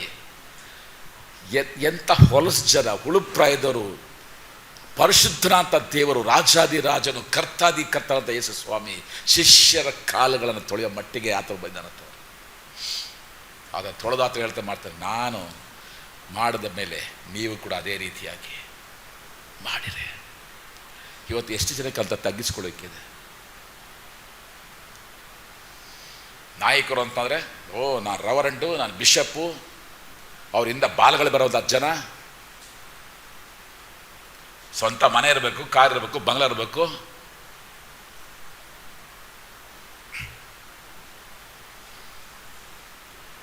ನಮ್ಮ ಸ್ವಾಮಿ ಸೇವಕ, ನಾನು ನೀನು ಸೇವಕನ ಸೇವಕರು.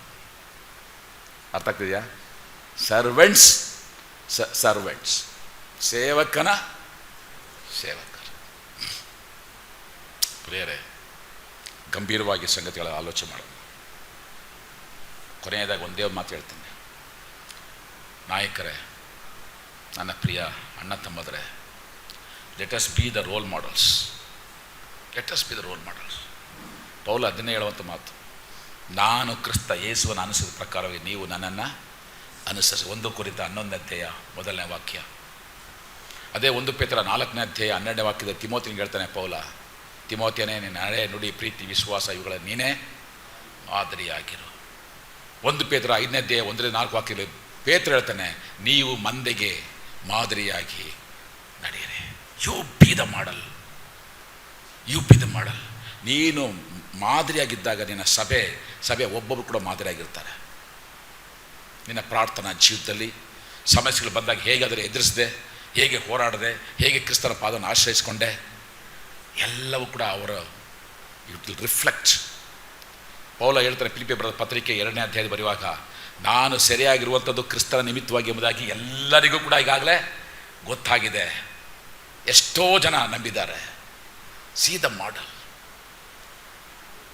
ಯಾವುದೇ ಕಾರಣಕ್ಕೂ ನಾವು ನಮ್ಮ ಯಥಾರ್ಥವನ್ನು ಬಿಟ್ಟು ಬಿಡಬಾರ್ದು. ವಾಕ್ಯ ನೋಡ್ತೀವಿ, ನೀವು ಸಾಯಬೇಕಾದರೂ ನಂಬಿಗಸ್ತನಾಗಿರು. Be the model, be the model. Let us all stand up for a minute, please, and let us pray. Let us commit, rededicate our life. ಕಲಿತಂಥ ಸತ್ಯತೆಗಳಿಗೆ ನಾವನ್ನು ಒಪ್ಪಿಸಿಕೊಂಡು ನಾವು ಪ್ರಾರ್ಥನೆ ಮಾಡುವಂಥವರಾಗಿರೋಣ. ನನ್ನ ಜೀವನ ಸಾಗುತ್ತಿರುವುದು ನನ್ನ ಬಲದಿಂದಲ್ಲ, ನಾ ಮಣ್ಣಲ್ಲಿರದೆ ಉಸಿರಾಡುವುದು ನನ್ನ ಸಾಮರ್ಥ್ಯದಿಂದಲ್ಲ. ನನ್ನ ಜೀವನ ಸಾಗುತ್ತಿರುವುದು ನನ್ನ ಬಲದಿಂದಲ್ಲ, ನಾ ಮಣ್ಣಲ್ಲಿರದೆ ಉಸಿರಾಡುವುದು ನನ್ನ ಸಾಮರ್ಥ್ಯದಿಂದಲ್ಲ.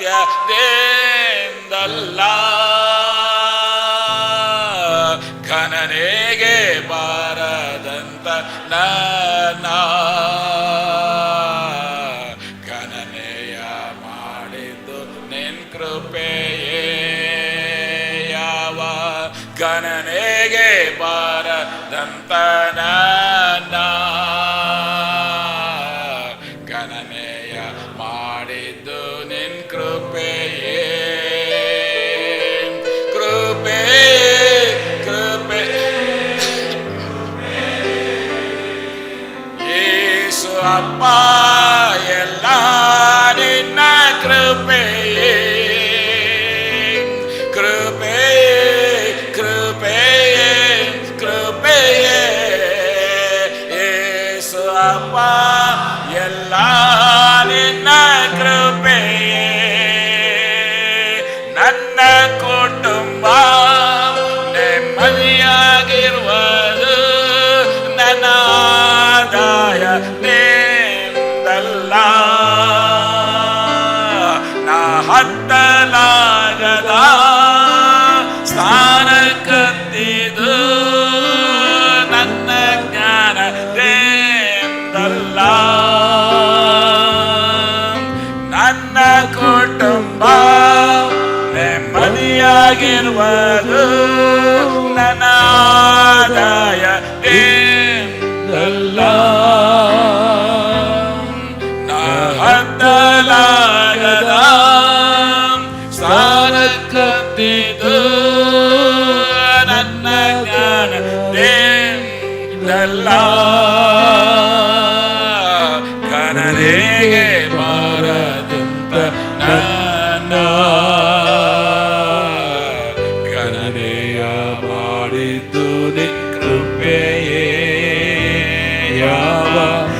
ಗಣನೆಗೆ ಬಾರದಂತ ಗಣನೆಯ ಮಾಡಿದ್ದು ನಿನ್ ಕೃಪೆಯೇ ಕೃಪೆಯೇ ಕೃಪೆಯೇ ಕೃಪೆಯೇ ಯೇಸು ಅಪ್ಪ ಎಲ್ಲ ನಿನ್ನ ಕೃಪೆಯೇ ಕೃಪೆಯೇ ಕೃಪೆಯೇ ಕೃಪೆಯೇ ಯೇಸು ಅಪ್ಪ ಎಲ್ಲ ನಿನ್ನ ಕೃಪೆಯೇ ಶೂನ್ಯವಾಗಿದ್ದ ನನ್ನ ನೂರಕ್ಕೆ ನೂರರಷ್ಟು ಮಾಡಿ ಯೋಗ್ಯನೆಂದು ನನ್ನ ಕರೆದದ್ದು ನಿನ್ನ ಕೃಪೆಯಲ್ಲವೇ ಶೂನ್ಯವಾಗಿದ್ದ ನನ್ನ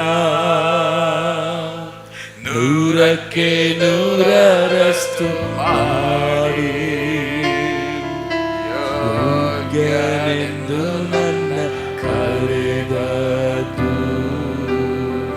ನಿನ್ನ ಕೃಪೆಯಲ್ಲವೇ ಗಣನೆಗೆ ಬಾರದಂತ ಗಣನೆಯ ಮಾಡಿದ್ದು ನಿನ್ನ ಕೃಪೆಯೇ ಯಾವ ಗಣನೆಗೆ ಬಾರದಂತ ಗಣನೆಯ ಮಾಡಿದ್ದು ನಿನ್ನ ಕೃಪೆಯೇ ಕೃಪೆಯೇ ಕೃಪೆಯೇ ಕೃಪೆಯೇ ಯೇಸು ಅಪ್ಪ ಎಲ್ಲ ನಿನ್ನ ಕೃಪೆಯೇ ಕೃಪೆಯೇ ಕೃಪೆಯೇ ಕೃಪೆಯೇ ಯೇಸು ಅಪ್ಪ ಎಲ್ಲ ನಿನ್ನ ಕೃಪೆಯೇ. ಪರಿಶುದ್ಧನಾದ ದೇವರೇ, ನಮ್ಮ ರಕ್ಷಕನ ಯೇಸುವಿನ ನಾಮಕ್ಕೆ ಸ್ತೋತ್ರ ಸ್ವಾಮಿ. ಕರ್ತನೆ, ನಾವು ಕೇವಲ ಶೂನ್ಯ ಸ್ವಾಮಿ, ಬರಿದಾಗಿದ್ದೇವೆ ದೇವರೇ. ನಮ್ಮಲ್ಲಿ ಯಾವುದೇ ಯೋಗ್ಯತೆ ಇಲ್ಲ ಸ್ವಾಮಿ. ಅಪ್ಪ, ನಿನ್ನ ಬೈಬಲನ್ನು ಮುಟ್ಟುವಂಥ ಯೋಗ್ಯತೆ ನಮಗಿಲ್ಲ, ನಿನ್ನ ಸೇವೆಯನ್ನು ಮಾಡುವಂಥ ಯೋಗ್ಯತೆ ನಮಗಿಲ್ಲ, ನಿನ್ನ ಅಪ್ಪ ತಂದೆ ಬೈಗಳಂಥ ಯೋಗ್ಯತೆ ನಮಗಿಲ್ಲ ಸ್ವಾಮಿ. ಅಂಥ ನಮ್ಮನ್ನ ದೇವರೇ ಯೇಸುವೆ, ನೀ ನಮ್ಮನ್ನು ಇಂಥ ಅಮೂಲ್ಯವಂತ ಸೇವೆ ಕರೆದದಕ್ಕಾಗಿ ಸ್ತೋತ್ರ ಸ್ವಾಮಿ. ಕರ್ತನೆ, ನಮ್ಮನ್ನು ಮತ್ತೊಂದು ಅವರ್ತಿ ಸ್ವಾಮಿ ನಮಗೆ ಸಮರ್ಪಣೆ ಮಾಡಿಕೊಳ್ಳುತ್ತೇವೆ ದೇವರೇ. ಇಲ್ಲಿ ತನಕ ಒಂದು ವೇಳೆ ನಿನಗೆ ನೋವುಂಟು ಮಾಡಿದರೆ, ನೀನು ಮೆಚ್ಚುವಂಥ ರೀತಿ ನಾವು ಬದುಕದೇ ಇದ್ದರೆ, ನಾವು ಸೇವೆ ಮಾಡದೇ ಇದ್ದರೆ ದೇವರೇ ಯೇಸುವೆ, ನಮ್ಮನ್ನು ಕ್ಷಮಿಸಪ್ಪ, ಕ್ಷಮಿಸಬೇಕಾಗಿ ಬೇಡಿಕೊಳ್ಳುತ್ತೇವೆ ಸ್ವಾಮಿ. ಇವತ್ತು ಮತ್ತೊಂದು ಅವರ್ತಿ ನಮ್ಮನ್ನು ಪ್ರತಿಷ್ಠೆ ಮಾಡಿಕೊಳ್ಳುತ್ತೇವೆ ಕರ್ತನೆ. ಇಂದಿನಿಂದ ದೇವರೇ, ನೀನು ಮೆಚ್ಚುವಂಥ ರೀತಿಯಲ್ಲಿ ದೇವರೇ, ಈಗ ಸ್ವಾಮಿ ಹಣಕ್ಕಾಗಿ ಅಲ್ಲ, ಹೆಸರಿಗಾಗಿ ಅಲ್ಲ ಸ್ವಾಮಿ, ನಿನ್ನ ಮಹಿಮೆಗೋಸ್ಕರವಾಗಿಯೇ ಕರ್ತನೆ, ರಾಜ್ಯ ಕಟ್ಟಡಕ್ಕೋಸ್ಕರವಾಗಿಯೇ ನಾವು ದುಡಿಯುತ್ತೇವೆ ಸ್ವಾಮಿ. ಯೇಸುವೇ, ನಮ್ಮನ್ನು ಬಲಪಡಿಸು, ನಿನ್ನ ಆತ್ಮನ ಸಹಾಯವನ್ನು ಅನುಗ್ರಹಿಸಿಕೊಡು, ನಿನ್ನ ಜೀವನ ವಾಕ್ಯದ ಮುಖಾಂತರ ನಮ್ಮನ್ನು ನಡೆಸು. ಎಲ್ಲವುಗಳ ಮುಖಾಂತರವಾಗಿ ನೀನೊಬ್ಬನೇ ಮಹಿಮೊಂದಿಕೊಳ್ಳಬೇಕೆಂಬುದಾಗಿ ಎಲ್ಲ ಈ ಪ್ರಾರ್ಥನೆಯನ್ನು ಯೇಸು ನಾಮದಲ್ಲಿ ಬೇಡುವುದಿದ್ದೇವೆ ಸ್ವಾಮಿ. Please be seated.